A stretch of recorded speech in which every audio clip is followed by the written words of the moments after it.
ಕೃಷ್ಣೌ ಬಲಜ್ಞಾನಕಾರ್ಯೌ ಕೃಷ್ಣಾರಮಣರಾಜ್ಯದೌ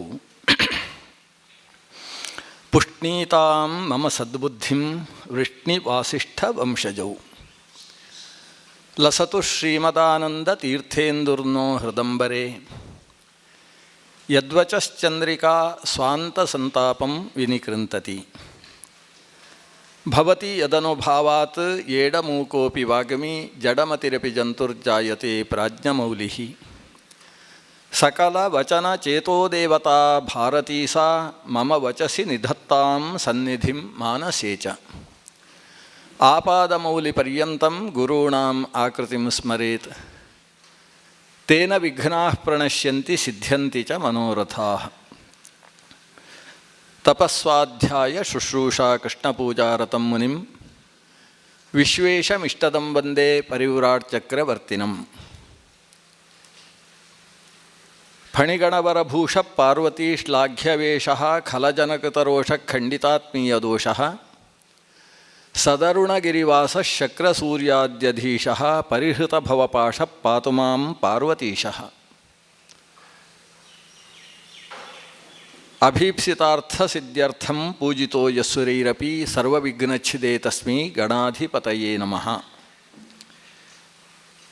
ನಾರಾಯಣಂ ನಮಸ್ಕೃತ್ಯ ನರಂಚೈವ ನರೋತ್ತಮಂ ದೇವೀಂ ಸರಸ್ವತೀಂ ವ್ಯಾಸಂ ತತೋ ಜಯಮುದೀರಯೇತ್. ಶ್ರೀ ಗುರುಭ್ಯೋ ನಮಃ. ಅಂಬೋಪಾಖ್ಯಾನದಲ್ಲಿ ಆರಂಭದ ಭಾಗ ನಿನ್ನೆ ನೋಡಿದ್ದೇವೆ. ಕಾಶಿರಾಜಸುತೆಯಾದಂತಹ ಅಂಬೆ ಭೀಷ್ಮ ಪ್ರೇಷಿತಳಾಗಿ ಸಾಲ್ವರಾಜ ಪರಿತ್ಯಕ್ತಳಾಗಿ ವನಮಾರ್ಗದಲ್ಲಿ ಶೈಖಾವತ್ಯ ಮೊದಲಾದ ಋಷಿಗಳ ಆಶ್ರಮಕ್ಕೆ ಬಂದದ್ದು. ಇವಳು ತಪಸ್ಸು ಮಾಡ್ತೇನೆ ಅಂತ ನನಗೆ ದೀಕ್ಷೆ ಕೊಡಿ ಅಂತ ಕೇಳಿದ್ದು. ಅಷ್ಟು ಹೊತ್ತಿಗೆ ಅಲ್ಲಿಗೊಬ್ಬ ಕ್ಷತ್ರಿಯ ರಾಜ ಹೋತ್ರವಾಹನ ಅಥವಾ ಹೌತ್ರವಾಹನ ಅಂತ ಅವನ ಹೆಸರು. ಹೌತ್ರವಾಹನ ಅಂತೇಳಿದರೆ ಅದಕ್ಕೆ ಅಗ್ನಿ ಅಂತ ಅರ್ಥ. ಹೋಮಿಸಿದ್ದನ್ನು ಹೊತ್ತುಕೊಂಡು ಹೋಗುವವ ಅಂತ ಹೌತ್ರವಾಹನ ಅನ್ನೋದು ಅಗ್ನಿಯನ್ನು ಹೇಳುವ ಶಬ್ದ. ಹವ್ಯವಾಹನ ಅನ್ನುವುದಕ್ಕೇನರ್ಥವೋ ಅಥವಾ ವನ್ನಿ ಅಗ್ನಿ ಅನ್ನುವುದಕ್ಕೇನರ್ಥವೋ ಅದೇ ಅದರದ್ದು ಅರ್ಥ. ಯಾಕಂದರೆ ವನ್ನಿ ಅನ್ನುವ ಶಬ್ದಕ್ಕೂ ಹೊತ್ತುಕೊಂಡು ಸಾಗಿಸುವವ ಅಂತ ಅರ್ಥ. ವಹನ್ ನಯತೀತಿ ವಹ್ನಿಹಿ. ವಹನ ಅಂದರೆ ಹೊರುವುದು. ಕೊಟ್ಟ ಆಹುತಿಯನ್ನು ತಾನು ಹೊತ್ತುಕೊಂಡು ಯಾರ ಹೆಸರು ಹೇಳಿ ಆಹುತಿ ಕೊಟ್ಟಿದ್ದೀರೋ ಅವರಲ್ಲಿಗೆ ತೆಗೆದುಕೊಂಡು ಹೋಗುವವ ನಯನ. ಅದು ಎರಡು ಸೇರಿ ವಹ್ನಿ ಅಂತ ಆಗ್ತದೆ. ಆ ಹಕಾರವನ್ನು ಔರಸ್ಯವಾಗಿ ಉಚ್ಚರಿಸುವ ವಿಧಾನ ಇರುವುದರಿಂದ ವನ್ನಿ ಅಂತ ಹೇಳ್ತೇವೆ ನಾವು. ವನ್ಹಿ ಅನ್ನಬಾರ್ದು, ವನ್ನಿ ಅಂತ ಅದನ್ನು ಉಲ್ಲೇಖ ಮಾಡುವುದು. ಅಗ್ನಿ ಅಂದರೂ ಹಾಗೆ. ಅಗ್ನಿ ಅಂದರೆ ಚಲನೆ ಇಲ್ಲದೆ ಇದ್ದದ್ದಕ್ಕೆ ಚಾಲನೆಯನ್ನು ಕೊಡುವಂಥದ್ದು ಅಂತ ಅರ್ಥ. ಹಾಕಿದ ಆಹುತಿ ಅದು ಚರು, ಪುರೋಡಾಶ, ಆಜ್ಯ, ಸಮಿತ್ ಏನಿದ್ರೂ ಕೂಡ ಅದಕ್ಕೆ ಸ್ವತಃ ಚಲನೆ ಇಲ್ಲ. ಅದು ಗ ಅಲ್ಲ, ಅದು ಅಗ. ಗ ಅಂದರೆ ಗಮನಶೀಲ ಅಂತ ಅರ್ಥ. ಗಚ್ಚತೀತಿ ಗಹ. ಗಮನಶೀಲವಾದ್ದನ್ನು ಗ ಅಂತ ಕರೆಯೋದು. ಗೋ ಇಂಗ್ಲೀಷ್ನಲ್ಲಿ ಬಂದದ್ದು ಅದೇ ಶಬ್ದ. ಹಸುಗಳನ್ನು ಗೋ ಅಂತ ಕರೆಯುವುದು ಅದಕ್ಕೋಸ್ಕರವೇ. ಅವುಗಳನ್ನು ಕಟ್ಟಿಟ್ಟರೆ ಅದಕ್ಕೆ ಗೋ ಅಂತ ಹೆಸರಿಲ್ಲ.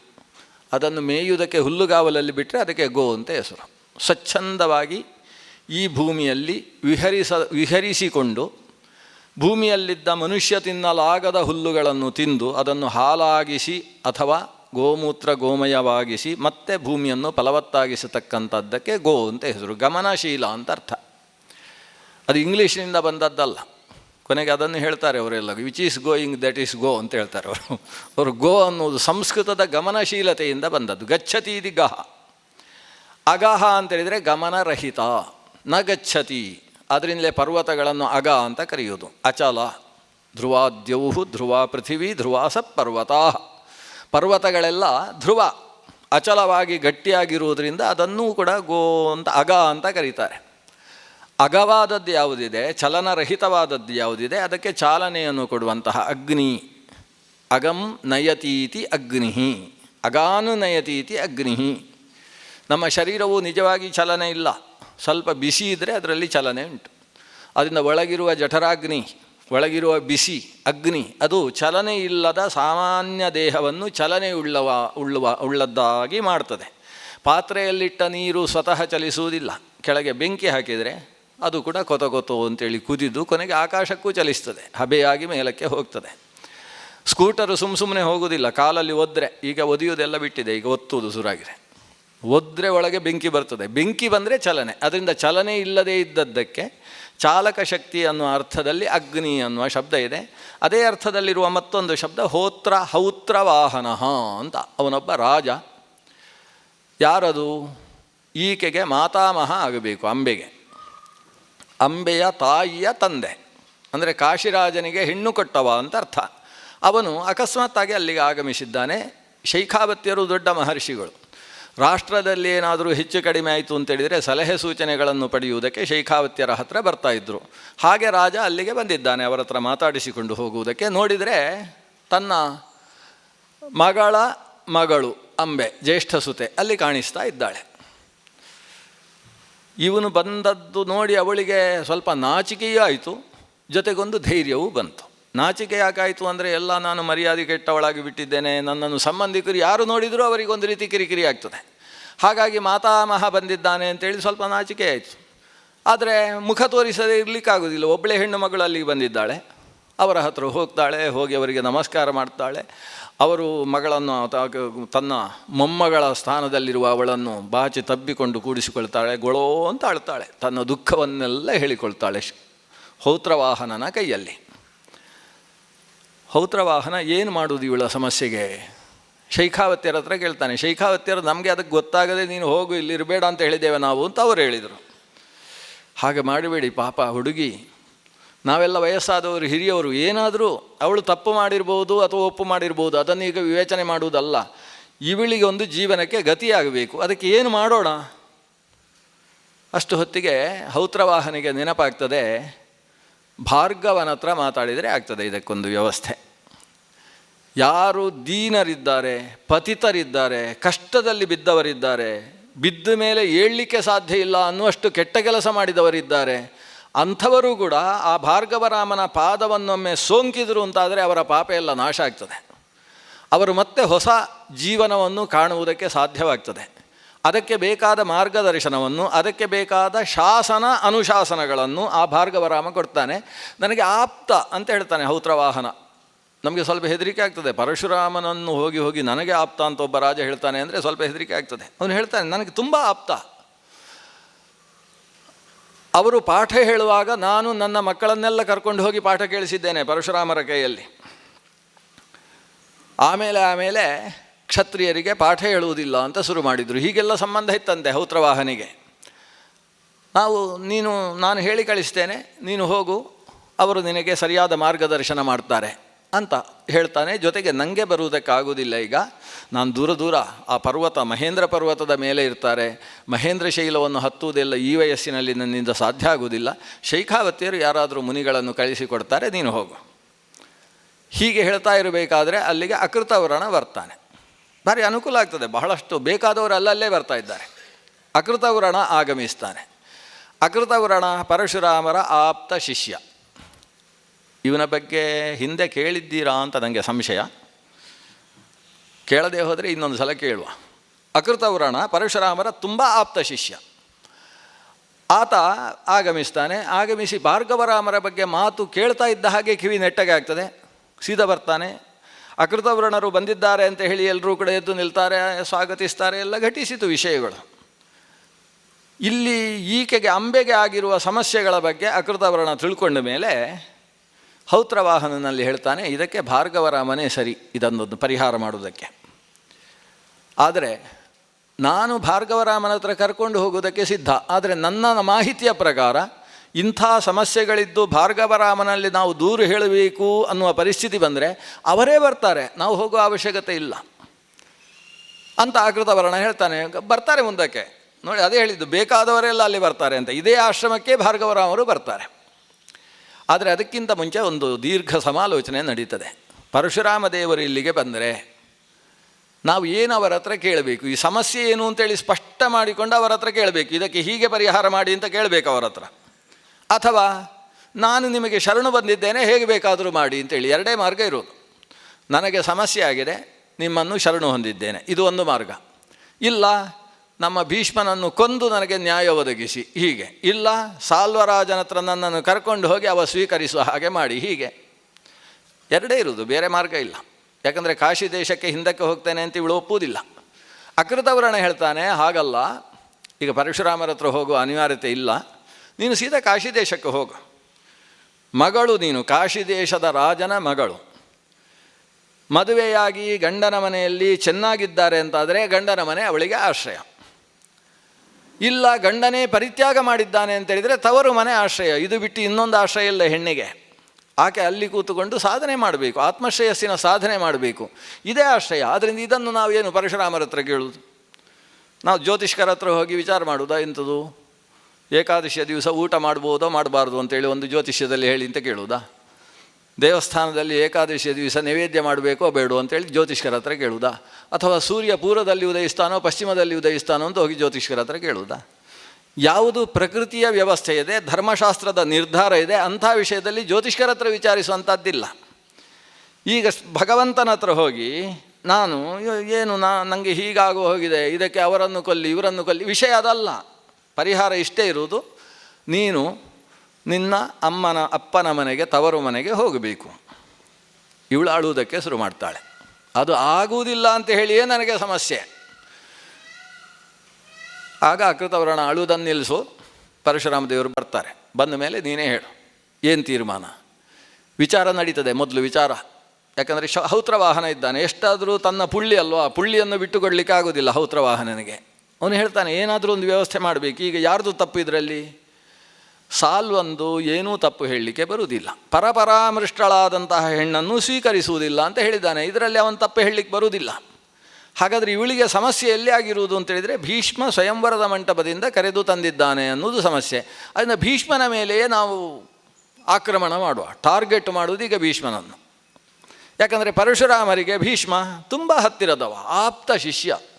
ಭೀಷ್ಮಾಚಾರ್ಯರು ಪರಶುರಾಮರಲ್ಲಿ ಎಷ್ಟು ದೀರ್ಘಕಾಲ ಅಧ್ಯಯನ ಮಾಡಿದ್ದಾರೋ ಅಷ್ಟು ದೀರ್ಘಕಾಲ ಯಾರೂ ಎಲ್ಲೂ ಅಧ್ಯಯನ ಮಾಡಲಿಲ್ಲ. ಎಲ್ಲೂ ಅಂದ್ರೇನು, ಇಲ್ಲಿ ಕಲಿಯುಗದಲ್ಲಿ ನಾವೆಲ್ಲ ಓದುವುದಿಲ್ಲ ಅಂತ ಅರ್ಥ. ಯಾಕಂದರೆ ಪರಶುರಾಮಾಚಾರ್ಯರಲ್ಲಿ ಭೀಷ್ಮರು ಓದಿದ ಸಮಯ ಎಷ್ಟು? 525ರಲ್ಲಿ 50 ಮತ್ತು 100 ತೆಗಿಬೇಕು, ಉಳಿದದ್ದಷ್ಟು ಒಂದು 50 ವರ್ಷ ಮತ್ತು 100 ವರ್ಷ ತೆಗಿಬೇಕು. ಅದು ಬೃಹಸ್ಪತಿ ಆಚಾರ್ಯರಲ್ಲಿ ಓದಿದ್ದು, ABCD ಎಲ್ಲ ಓದಿದ್ದಲ್ಲಿ. ಆಮೇಲೆ ಮುಂದಿನದ್ದು ಶಾಸ್ತ್ರಗಳನ್ನೆಲ್ಲ ಓದಿದ್ದು 425ರಲ್ಲಿ 50 ತೆಗಿಬೇಕು, ಅಂದರೆ 375 ಆಯಿತು. 375 ವರ್ಷಗಳ ತನಕ ಪರಶುರಾಮರಲ್ಲಿಯೇ ಓದಿದ್ದು ಭೀಷ್ಮಾಚಾರ್ಯರು. ಅಷ್ಟು ದೀರ್ಘಕಾಲ ಅಧ್ಯಯನ ಮಾಡಿದ್ದಾರೆ. ಅಂತಹ ಶಿಷ್ಯ ಭೀಷ್ಮಾಚಾರ್ಯರು. ಹಾಗಾಗಿ ಪರಶುರಾಮಾಚಾರ್ಯರ ಮೂಲಕ ಭೀಷ್ಮಾಚಾರ್ಯರನ್ನು ನಿಯಂತ್ರಿಸೋಣ ಅಂತ ತೀರ್ಮಾನಿಸಿದರು. ಭಾರ್ಗವರಾಮರು ಪರಶು, ಧನುಸ್ಸು, ತೂಣೀರ ಇತ್ಯಾದಿಗಳನ್ನೆಲ್ಲ ಧರಿಸಿ ಆಗಮಿಸಿದ್ದಾರೆ. ಇಡೀ ಆ ಒಂದು ಆಶ್ರಮದಲ್ಲಿ ಸಂಭ್ರಮವೋ ಮೊದಲ ಬಾರಿ ಪರಶುರಾಮಾಚಾರ್ಯರು ಆಶ್ರಮಕ್ಕೆ ಆಗಮಿಸಿದ್ದಾರೆ ಅಂತ ಸಂಭ್ರಮ. ಅವರ ಮುಂದೆ ಈಕೆ ಹೋಗಿ ಈಕೆಯ ಮೇಲೆಯೇ ದೃಷ್ಟಿಯಂತೆ ಅವರಿಗೆ. ಇದೇನು ರಾಜಕುಮಾರಿ, ಇಂತಹ ಸಲ್ಲಕ್ಷಣ ಸಂಪನ್ನೆ, ಏನವಳ ಹೆಸರು ಅಂತ ಕೇಳ್ತಾರೆ ಹೌತ್ರವಾಹನನ ಹತ್ರ. ಹೌತ್ರವಾಹನ ಆಪದ ಗೆಳೆಯ ಅಂತೆ. ಹೌತ್ರವಾಹನರು ಹೇಳ್ತಾರೆ ಅಂಬಾದೇವಿ ಅಂತ. ಅಂಬಾದೇವಿಯ ಬಗ್ಗೆ ಅವರಿಗೆ ತುಂಬ ಆಸಕ್ತಿ ಮೂಡ್ತದೆ. ಅವಳ ಮುಖಲಕ್ಷಣ ನೋಡಿ, ಅವಳ ಸ್ಥಿತಿ ನೋಡಿ, ತುಂಬ ಸಾತ್ವಿಗಳಿದ್ದಾಳೆ, ತುಂಬ ಒಳ್ಳೆಯವಳಿದ್ದಾಳೆ, ಏನು ಸಮಸ್ಯೆ ಆಗಿದೆ ಅವಳಿಗೆ? ಅವಳು ಕಣ್ಣಲ್ಲಿ ನೀರು ಹಾಕ್ಕೊಂಡು ಗೋಳೋ ಅಂತ ಹತ್ತುಕೊಂಡು ಇವರ ಪಾದ ಗಟ್ಟಿಯಾಗಿ ಹಿಡ್ಕೊಂಡು ಬಿಟ್ಲು.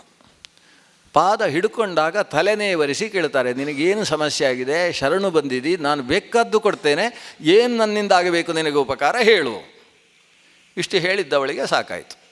ಪರಶುರಾಮಾಚಾರ್ಯರು ಕೇಳಿದ್ದು ಕೊಡ್ತೇನೆ ಅಂತ ಹೇಳಿದ್ದಾರೆ, ಹಾಗಾದರೆ ಕೇಳುವುದು.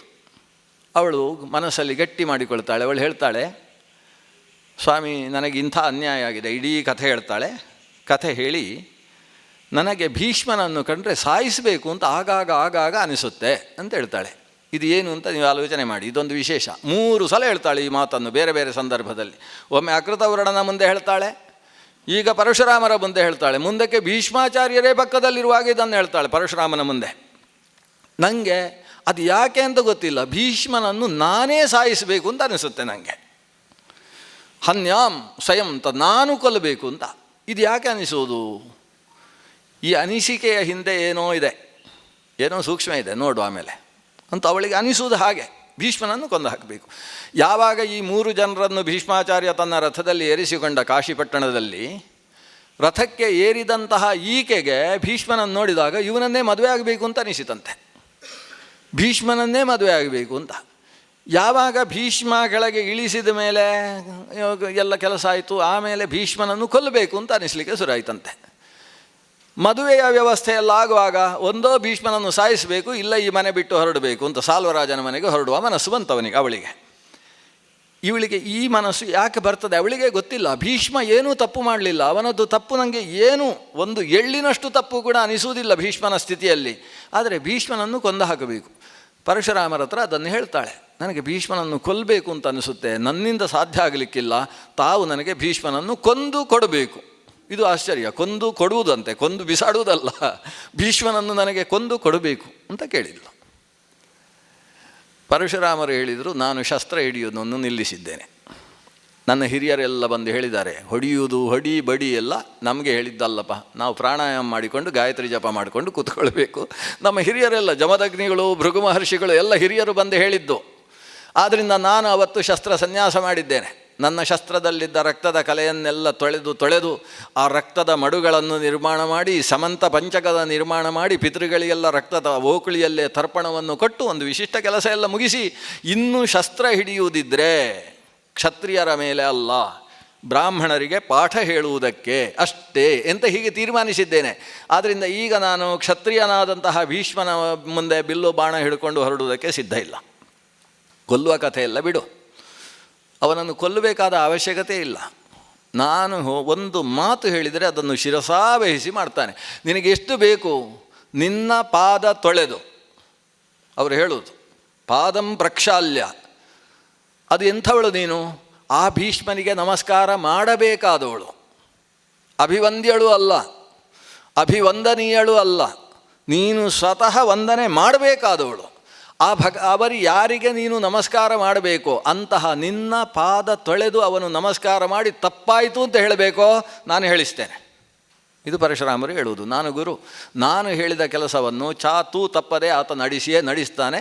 ಆದ್ದರಿಂದ ನಾನು ಅಷ್ಟು ಮಾಡ್ತೇನೆ. ಅದಕ್ಕೆ ಬಿಲ್ಲು ಬಾಣ ಕತ್ತಿ ಈ ಕೊರಳಲಿ ಅದೆಲ್ಲ ಹಿಡ್ಕೊಳ್ಳುವ ಅವಶ್ಯಕತೆ ಇಲ್ಲ. ಕೊಂದು ಹಾಕು ಅಂತೆಲ್ಲ ಹೇಳಬೇಡ, ಇಷ್ಟು ಮಾಡ್ತೇನೆ.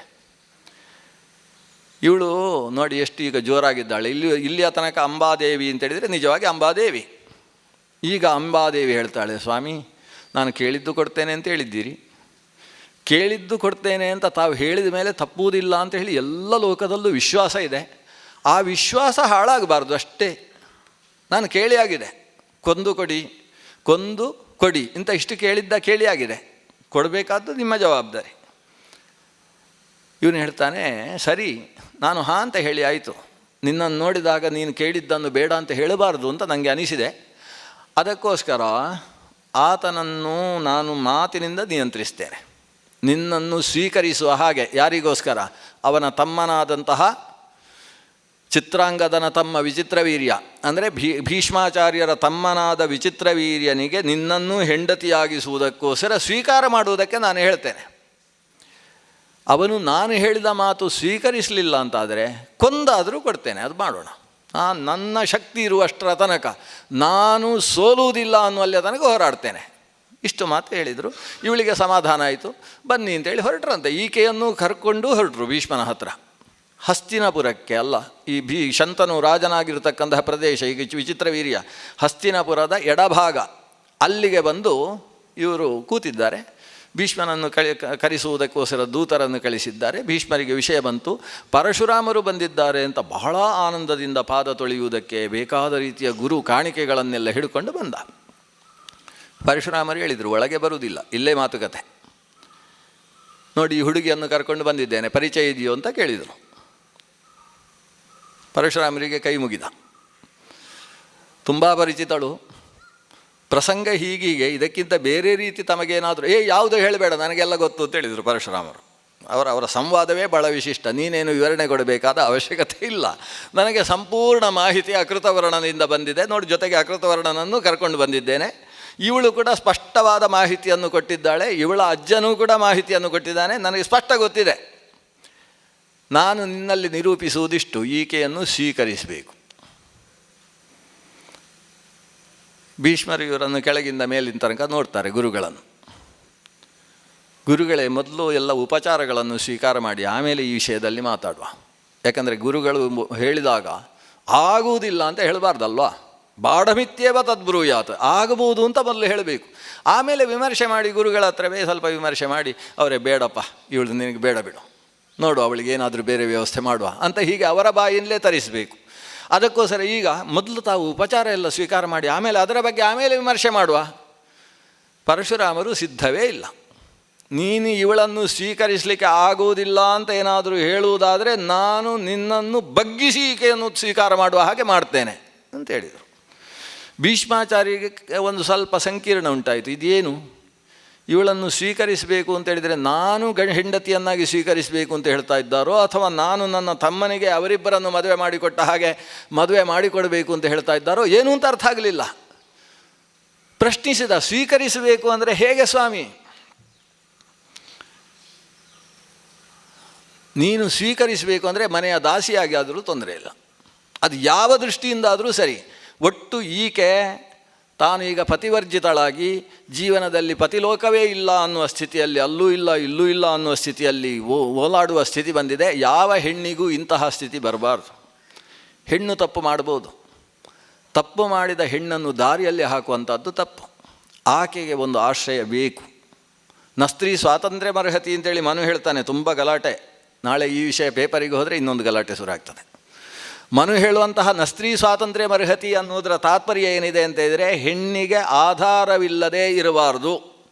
ಹೇಗೆ ಬಳ್ಳಿ ಅನ್ನೋದು ನೆಲದಲ್ಲಿ ಹರಿಯಿತು ಅಂತಾದರೆ ಅದರ ಮೇಲೆ ಪಶುಪಕ್ಷಿ ಪ್ರಾಣಿಗಳ ಹೆಜ್ಜೆ ಇಟ್ಟುಕೊಂಡು ಬಳ್ಳಿ ಸರಿಯಾಗಿ ಬದುಕುವುದಕ್ಕೆ ಸಾಧ್ಯ ಇಲ್ಲವೋ, ಬಳ್ಳಿ ಚೆನ್ನಾಗಿ ತಾನು ಹೂ ಬಿಟ್ಟು ಕಾಯಿ ಬಿಡುವುದಕ್ಕೋಸ್ಕರ ಒಂದು ವೃಕ್ಷ, ಆಧಾರ ವೃಕ್ಷ ಅಥವಾ ನೀವು ಹಾಕಿದ ಚಪ್ಪರವನ್ನು ಹಾಕಿದರ ಮೇಲೆ ಅದು ಸರಿಯಾಗಿ ಹರಡಿದರೆ ಕುಂಬಳಕಾಯಿಯೋ ಒಂದು ಕೆಂಬುಡೆಯೋ ಆಗ್ತದಲ್ವ. ಹಾಗೆ ಒಂದು ಬಳ್ಳಿ ಆಧಾರ ಇದ್ದಾಗ ಹೂ ಫಲಗಳನ್ನು ಕೊಡುವ ಹಾಗೆ ಒಂದು ಹೆಣ್ಣು, ಅದಕ್ಕೆ ಆಧಾರ ಬಹಳ ಮುಖ್ಯ. ಲೋಕಕ್ಕೆ ಸತ್ಫಲ ಅದರಿಂದ ಸಿಗಬೇಕು ಅಂತ ಹೇಳಿದರೆ ಅದಕ್ಕೊಂದು ಆಶ್ರಯ ಬೇಕು. ಆ ಅರ್ಥದಲ್ಲಿ ಅದು ಬಾಲ್ಯದಲ್ಲಿ ಹೇಗೆ, ಯೌವನದಲ್ಲಿ ಹೇಗೆ, ವಾರ್ಧಕ್ಯದಲ್ಲಿ ಹೇಗೆ ಅನ್ನೋದು ಬಹಳ ಬೇರೆ ಬೇರೆ ವಿಷಯಗಳಿದ್ದಾವೆ. ಆದರೆ ಸ್ತ್ರೀಗೊಂದು ಆಧಾರ ಬೇಕು, ನೋಡಿಕೊಳ್ಳುವವರು ಅಂತ ಬೇಕು. ಇಲ್ಲದೆ ಹೋದರೆ ಆ ಹೆಣ್ಣು ಅನ್ನುವುದೇ ಲೋಕದಲ್ಲಿ ಮಾರಿಯಾಗ್ತದೆ, ಅಂಬೆಯ ಹಾಗೆ ಆಗಿ ಹೋಗ್ತದೆ. ಹಾಗಾಗಬಾರ್ದು. ಈ ದೃಷ್ಟಿಕೋನವನ್ನು ಇಟ್ಟುಕೊಂಡು ಪರಶುರಾಮರು ಹೇಳ್ತಾರೆ, ಭೀಷ್ಮ, ನಿನ್ನಿಂದಾಗಿ ಇವಳಿಗೆ ಒಂದು ಅಲ್ಲೂ ಇಲ್ಲ ಇಲ್ಲೂ ಇಲ್ಲ ಅನ್ನುವ ಪರಿಸ್ಥಿತಿ ಬಂದು ಹೋಗಿದೆ ನೋಡು, ಅದಕ್ಕೊಂದು ಆಧಾರ ಒದಗಿಸುವ ಕೆಲಸಕ್ಕೆ ನಾನು ಬಂದಿದ್ದೇನೆ. ಅದು ನಿನ್ನ ಜವಾಬ್ದಾರಿ. ಅವಳನ್ನು ಕಳಿಸಿ ಆಗಿದೆ, ಸಾಲ್ವನ ಹತ್ರ ಅಲ್ಲಿಗೆ ಮುಗಿಲಿಲ್ಲ, ಅಲ್ಲಿ ಸ್ವೀಕಾರ ಮಾಡ್ತಾ ಇಲ್ಲ ಅಂದ ಮೇಲೆ ಜವಾಬ್ದಾರಿ ನಿನ್ನ ಮೇಲೆ ಇದೆ. ಯಾಕೆಂದರೆ ಕಾಶಿ ಪಟ್ಟಣಕ್ಕೆ ಹೋಗಿ ಅಲ್ಲಿಂದ ಹುಡುಗಿಯರನ್ನು ರಥದಲ್ಲಿ ಏರಿಸಿಕೊಂಡು ತಂದವ ನೀನು. ಅಂದ ಮೇಲೆ ಅವಳ ಮೇಲೆ ಜವಾಬ್ದಾರಿ ಇದೆ. ನೀನು ಸ್ವೀಕರಿಸುವಂತ ನಾನೇನು ಆದೇಶ ಮಾಡ್ತಾ ಇಲ್ಲ. ನಿನ್ನ ತಮ್ಮನಿಗೇ ಕೊಟ್ಟು ಮದುವೆ ಮಾಡುವಂತಲೂ ನನ್ನ ಆದೇಶ ಇಲ್ಲ. ವ್ಯವಸ್ಥೆ ಆಗಬೇಕು ಇವಳಿಗೆ. ಭೀಷ್ಮರಿಗೆ ಇದೊಂದು ದೊಡ್ಡ ವಿಷಯ ಆಗಿರಲಿಲ್ಲ. ಅವಳಿಗೆ ವ್ಯವಸ್ಥೆ ಮಾಡುವುದು ದೊಡ್ಡದಲ್ಲ. ಆದರೆ ಅವಳ ಮುಖ ನೋಡ್ತಾನೆ. ನೋಡಿದರೆ ಅವಳು ಕಣ್ಣು ಕೆಂಪು ಮಾಡಿಕೊಂಡು ನಿನ್ನನ್ನು ಸಾಯಿಸ್ತೇನೆ ಅನ್ನುವ ರೀತಿಯಲ್ಲಿದ್ದಾಳೆ. ಇಂಥವಳನ್ನು ಮನೆಯಲ್ಲಿ ಒಂದು ದಾಸಿಯಾಗಿ ಸ್ವೀಕರಿಸಿದರೂ ಕೂಡ ಮನೆ ಚೆನ್ನಾಗಿರುವುದಿಲ್ಲ. ಅದನ್ನು ಹೇಳ್ತಾನೆ, ಅವನು ಬಾಯಿ ಬಿಟ್ಟು ಹೇಳ್ತಾನೆ. ಅವಳು ಪರಾಧೀನ, ಇನ್ನೊಬ್ಬಳನ್ನು ತಾನು ಆಶ್ರಯಿಸಿದ್ದಾಳೆ. ಅವನನ್ನೇ ಮದುವೆಯಾಗುವುದು, ನಾನು ಬದುಕುವುದಾದರೆ ಅವನ ಮನೆಯಲ್ಲಿ ಅಂತ ಹೇಳಿ ನಾವು ಪರಿಪರಿಯಾಗಿ ಹೇಳಿದರೂ ಕೇಳದೆ ಅಲ್ಲಿಗೆ ಹೋಗಿದ್ದಾಳೆ. ಇನ್ನೊಬ್ಬರಲ್ಲಿ ಆಸಕ್ತಳಾದ ಹೆಣ್ಣು ಮಗಳನ್ನು ನಾವು ಮನೆಯಲ್ಲಿ ಇಡಿಸಿಕೊಂಡ್ವಿ ಅಂತಾದರೆ ಅದು ಕೂಡ ಒಂದು ರಾಜಕುಮಾರಿ. ನಾನು ಕಾಶಿರಾಜನ ಹತ್ರ ಕೇಳಬೇಕು, ಮನೆಯಲ್ಲಿ ನೆಲವನ್ನು ಗುಡಿಸುವುದಕ್ಕೆ ಒರೆಸುವುದಕ್ಕೆ ಇವಳನ್ನು ಇಟ್ಟುಕೊಳ್ಬೋದಾ? ರಾಜನ ಹತ್ರ ಕೇಳಲಿಕ್ಕಾಗುತ್ತೇನು? ಇವಳು ನಿಜವಾಗಿ ಹೋಗಬೇಕಾದದ್ದು ತವರು ಮನೆಗೆ. ಅದು ಬಿಟ್ಟು ಇಲ್ಲಿ ಹೇಗಾದರೂ ಇಟ್ಟುಕೊಳ್ಬೇಕು, ಇಂತಹ ಒಂದು ಚಂಡೀ ಸ್ವರೂಪದ ಹೆಣ್ಣು ಮಗಳನ್ನು ಮನೆಯಲ್ಲಿ ಇಟ್ಟುಕೊಳ್ಬೇಕು ಅಂತೇಳಿದರೆ ಅದು ನನ್ನನ್ನು ಸಾಯಿಸಬೇಕು ಅನ್ನುವ ದೃಷ್ಟಿಯಿಂದಲೇ ನಿಮ್ಮಲ್ಲಿ ಹೇಳಿ ನಿಮ್ಮ ತಲೆಯಲ್ಲಿ ತುಂಬಿಸಿ ನನ್ನನ್ನು ಸಾಯಿಸುವುದಕ್ಕೆ ಅಂತ ಗುರುಗಳಾದಂತಹ ರಾಮರನ್ನು ಕರ್ಕೊಂಡು ಬಂದಿದ್ದಾಳೆ ಅಂತಾದರೆ ಅವಳನ್ನು ಮನೆಗೆ ಸೇರಿಸಬೇಕು ಅಂತೇಳಿದರೆ ನಮ್ಮ ಮನೆಯ ಶಾಂತಿ ನೆಮ್ಮದಿಗಳನ್ನು ಬಲಿ ಕೊಡುವುದಕ್ಕೆ ನಾನು ಸಿದ್ಧ ಇಲ್ಲ. ಕ್ಷಾತ್ರ ಧರ್ಮದಲ್ಲಿ ನಿಷ್ಠ. ಗುರುಗಳು ಅಂತ ಹೇಳಿ ನೀವೇ ಹೇಳಿದ್ದನ್ನೆಲ್ಲ ಒಪ್ಪಿಕೊಳ್ಳಿಕ್ಕೆ ಆಗೋದಿಲ್ಲ. ಮರುತ್ತ ನನಗೆ ಹೇಳಿದ ಒಂದು ಮಾತು ನೆನಪಾಗ್ತದೆ ಅಂತ. ಇವನಿಗೆಲ್ಲ ಇತಿಹಾಸ ಪುರಾಣ ಎಲ್ಲ ಗುರುಗಳು ಹೇಳಿದ ಪಾಠ ನೆನಪಾಗ್ತದೆ. ಸ್ಮರಾಮಿ ತದ್ವಚಃ ಮರುತ್ತಸ್ಯ ಜನಾವಹಂ. ಜನರಿಗೆಲ್ಲ ಬಹಳ ಇಷ್ಟವಾಗುವ ಮಾತು ಮರುತ್ತ ಹೇಳಿದ್ದಂತೆ, ಗುರೋರಪ್ಯವಲಿಪ್ತಸ್ಯ. ಅದು ಗುರುವಿನ ಮಾತೇ ಆಗಬಹುದು, ಅವನು ಹೇಳಿದ್ದನ್ನು ಕೇಳಬೇಕು ಅಂತಿಲ್ಲ. ಕಾರ್ಯಂ ಭವತಿ ಶಾಸನಂ. ಗುರು ಅಹಂಕಾರ ದುರ್ವಿದಗ್ಧನಾಗಿ, ಅಹಂಕಾರದ ಕಾರಣದಿಂದ, ನಾನು ಶಿಷ್ಯರೆಲ್ಲರಿಗಿಂತ ಹೆಚ್ಚು ತಿಳಿದವ ಅನ್ನುವ ಭಾವದಿಂದ, ಉತ್ಪಥಂ ವರ್ತಮಾನಸ್ಯ, ಮಾರ್ಗವನ್ನು ಬಿಟ್ಟು ಅಡ್ಡದಾರಿ ಹಿಡಿಯುವಂತಹ ಪ್ರಸಂಗ ಗುರುವಿನಲ್ಲಿ ಕಂಡರೆ ಆಗ ಕಾರ್ಯಂ ಭವತಿ ಶಾಸನಂ. ಅವನಿಗೂ ಕೂಡ ಶಾಸನ ಮಾಡಬೇಕಾದ್ದು ಶಿಷ್ಯ ಸಮುದಾಯದ ಕರ್ತವ್ಯ ಅಂತ ಅವತ್ತು ಮರುತ್ತ ಹೇಳಿದ್ದ. ಸಾಮಾನ್ಯ ರಾಜ ಅಲ್ಲ ಮರುತ್ತ ಅಂತೇಳಿದರೆ. ದೇವತೆಗಳಲ್ಲಿ ಮರುತ್ತುಗಳು ಅಂತ 49 ಜನ ಇದ್ದಾರೆ. ಆ 49 ಜನ ಮರುತ್ತುಗಳು ರಾಜ ಮರುತ್ತ ಒಂದು ದೊಡ್ಡ ಯಾಗವನ್ನು ಮಾಡ್ತಾ ಇದ್ದರೆ ಆ ಮರುತ್ತನ ಮನೆಯಲ್ಲಿ ಬಂದಂತಹ ಅತಿಥಿಗಳಿಗೆ ಬಡಿಸುವುದಕ್ಕೆ ತಾವು ಒಟ್ಟಿಗೆ ಬಂದರಂತೆ ದೇವತೆಗಳು. ಮರುತ ಪರಿವೇಷ್ಟಾರಹ ಮರುತ್ತಸ್ಯಾವಸನ್ ಗೃಹೆ. ಆ ಮರುತ್ತನ ಮನೆಯಲ್ಲಿ ಪರಿವೇಷ್ಟಗಳಾಗಿ ಮರುತ್ತು ದೇವತೆಗಳೇ ಬಂದು ಯಜ್ಞವನ್ನು ನಿರ್ವಹಿಸಿದ್ದಾರೆ ಅಂತೇಳಿದರೆ ಆ ಮರುತ್ತನ ಮಹತ್ವ ಎಂಥದ್ದು, ವೇದ ಪ್ರತಿಪಾದ್ಯವಾದ ವ್ಯಕ್ತಿತ್ವ. ಅಂತಹ ಮರುತ್ತ ಹೇಳಿದ್ದಾನೆ ಗುರುವಿಗೂ ಕೂಡ ಶಾಸನ ಮಾಡಬೇಕು. ಇವತ್ತು ಅಂಥದ್ದು ನಿಮ್ಮಲ್ಲಿ ಕಾಣಿಸ್ತಾ ಇದೆ. ನಾನು ಏನು ಅಪರಾಧ ಮಾಡಿದ್ದೇನೆ, ಅವಳದ್ದು ವ್ಯಕ್ತಿತ್ವ ಏನು, ಅವಳನ್ನು ನಮ್ಮ ಮನೆಯಲ್ಲಿ ಸೇರಿಸಬೇಕು ಅಂತ ಹೇಳ್ತಾ ಇದ್ದೀರಿ.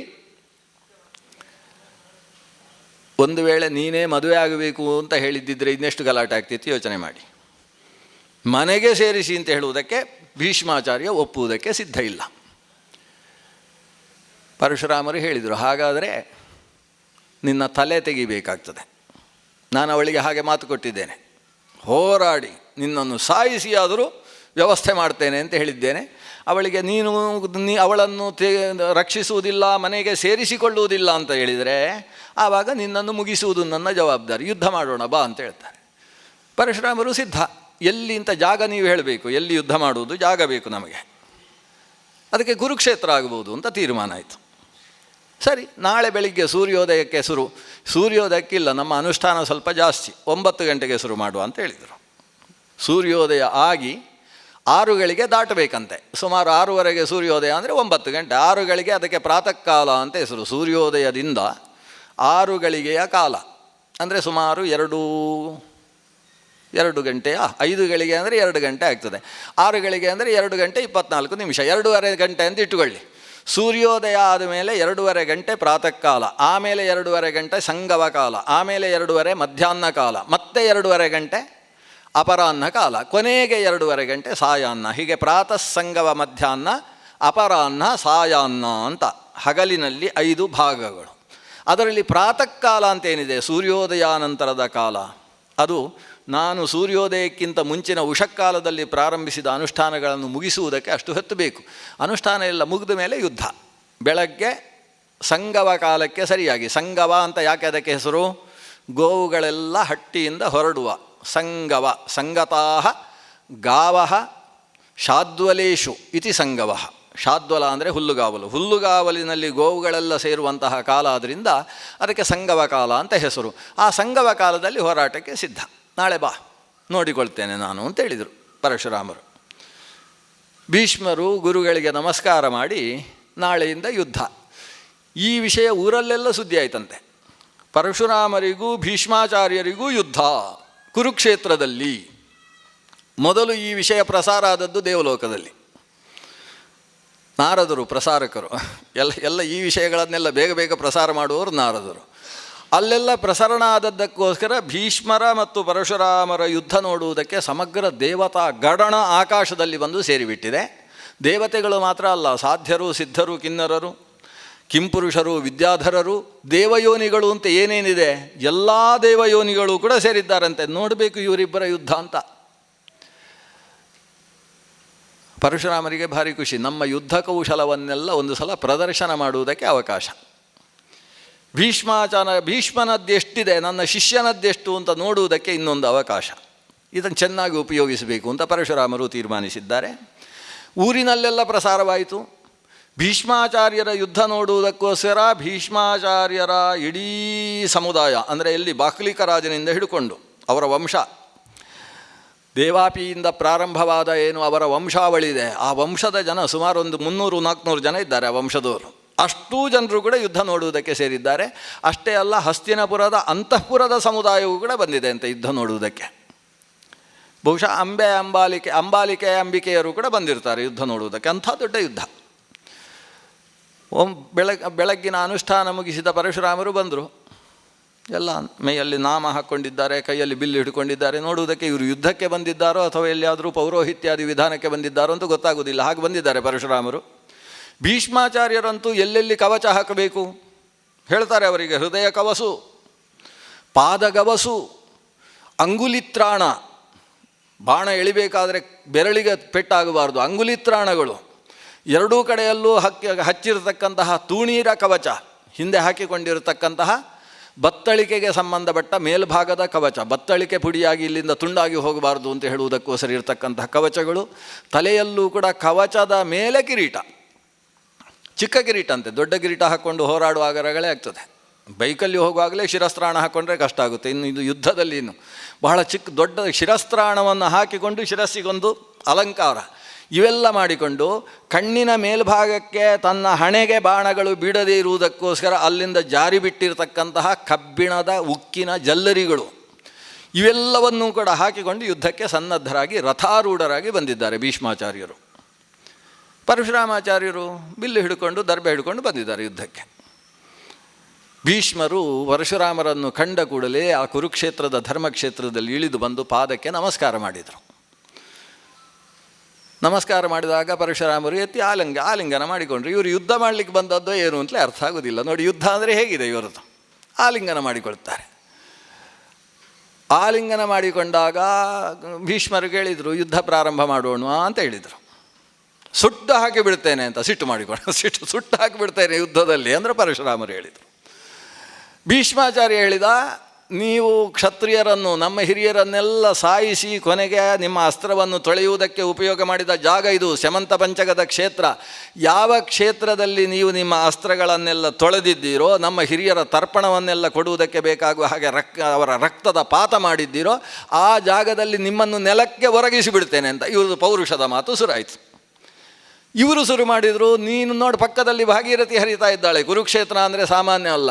ನಿನ್ನ ಅಮ್ಮನಿಗೆ ಕಣ್ಣಲ್ಲಿ ಕಣ್ಣಿಟ್ಟು ನೋಡಿ ನಿನಗೆ ತರ್ಪಣ ಕೊಡುವ ಹಾಗೆ ಮಾಡ್ತೇನೆ. ಮಗನಿಗೊಂದು ತರ್ಪಣ ಕೊಡಬೇಕಂತೆ ಭಾಗೀರಥಿ, ಆ ಕೆಲಸ ನಾನು ಮಾಡ್ತೇನೆ ಅಂತ ಇವರು ಅಂದರು. ಇದೆಲ್ಲ ಮಹಾಭಾರತದಲ್ಲಿ ವೇದವ್ಯಾಸರೇ ವರ್ಣನೆ ಮಾಡಿರುವ ವಿಷಯಗಳು. ಹೀಗೆ ಮಾತಾಡಿಕೊಳ್ತಾರೆ. ಹಾಗಾದರೆ ಯುದ್ಧ, ನಿಮಗೊಂದು ರಥ, ಆ ಕಡೆಯಿಂದ ರಥವೊಂದು ತರಿಸಿದ್ದಾನೆ ಭೀಷ್ಮ.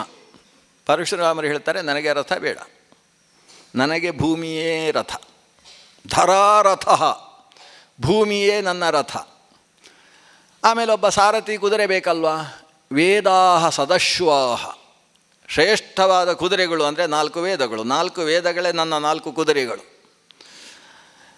ಸಾರಥಿ ಎಂಥ ಮಾತರಿಶ್ವಾಸ್ಯಾತ್, ಗಾಳಿಯೇ ಸಾರಥಿ ಅಂತೆ. ಮಾತರಿಶ್ವ ಅಂದರೆ ವಾಯು, ವಾಯುದೇವನೇ ನನಗೆ ಸಾರಥಿ.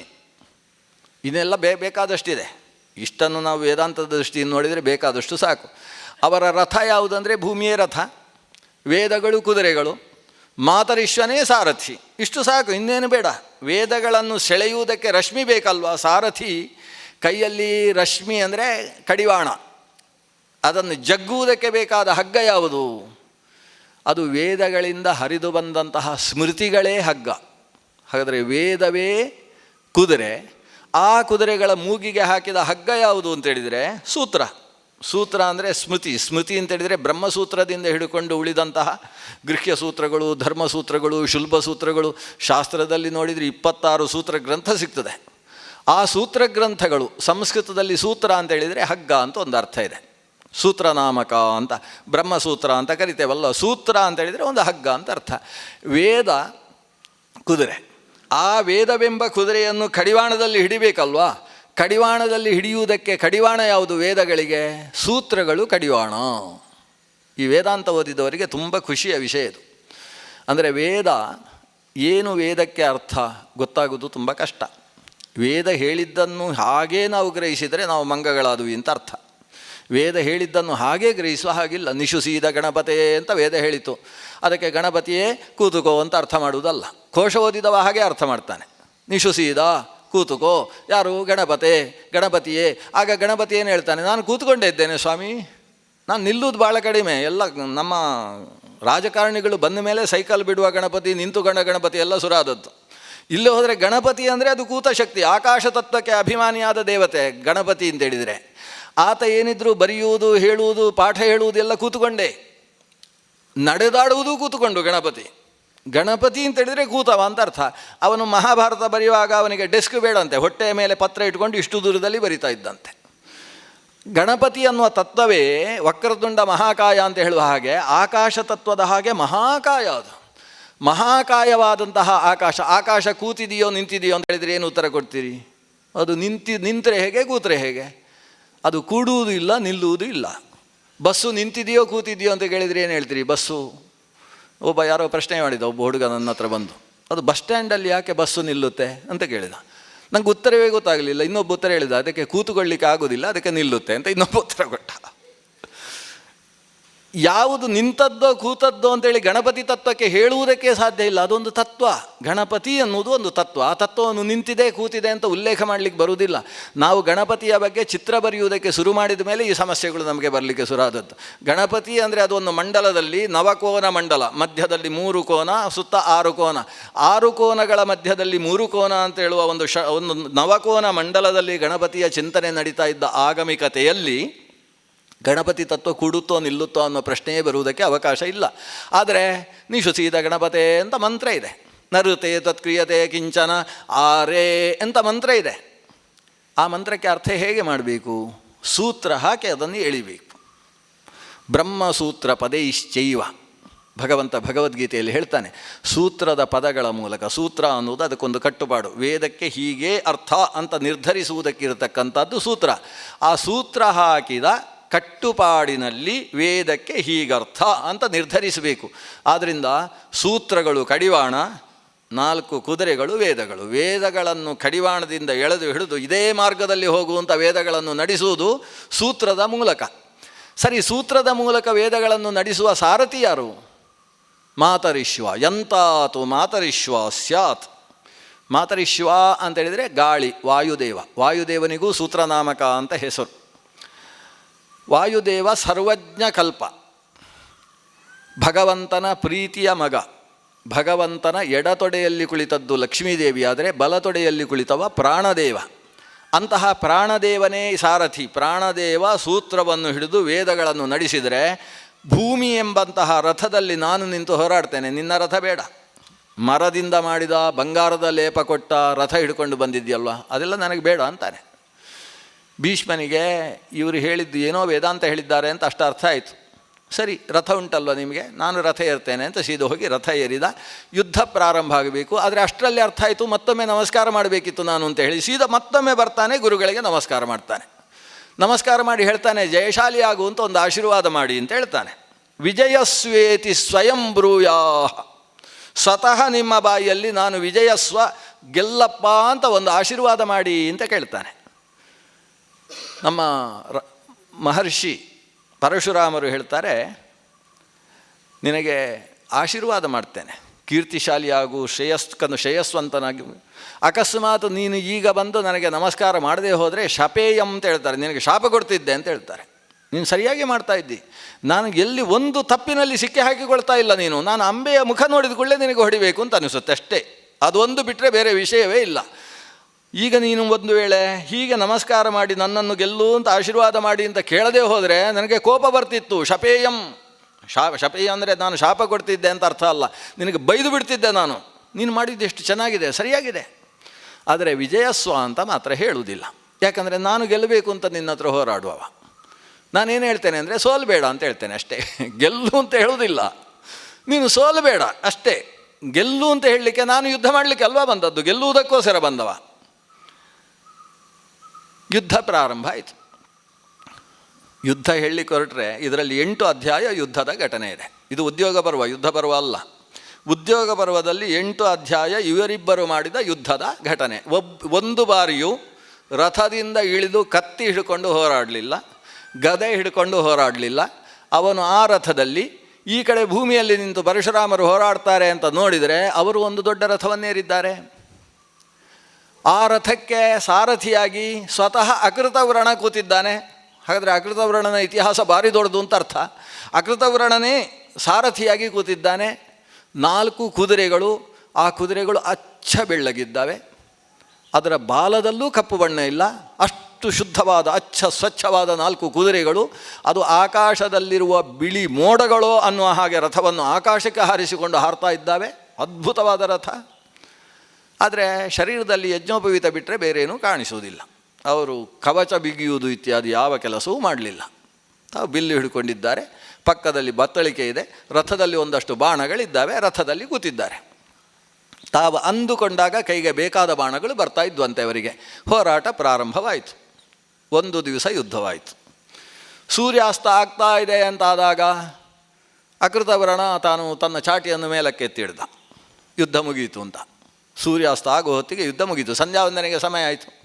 ಇಬ್ಬರು ಕೂಡ ಸಂಧ್ಯಾವಂದನೆಗೆ ಹೊರಟರು. ಇವನು ಗುರುಗಳಿಗೆ ನಮಸ್ಕಾರ ಮಾಡಿದ. ನಾಳೆ ಎಷ್ಟೊತ್ತಿಗೆ ಅಂತ ಕೇಳಿದ. ಇದೇ ಸಮಯ, ಅದು ಎಷ್ಟು ದಿವಸ ಯುದ್ಧ ನಡೆಯುತ್ತೋ ಇದೇ ಸಮಯಕ್ಕೆ ಅಂತ ಹೇಳಿದರು. ಮರು ದಿವಸ ಅದೇ ಸಮಯಕ್ಕೆ ಯುದ್ಧ. 1 ದಿವಸ ಅಲ್ಲ, 2 ದಿವಸ ಅಲ್ಲ, 23 ದಿವಸ ಕಳೆಯಿತು.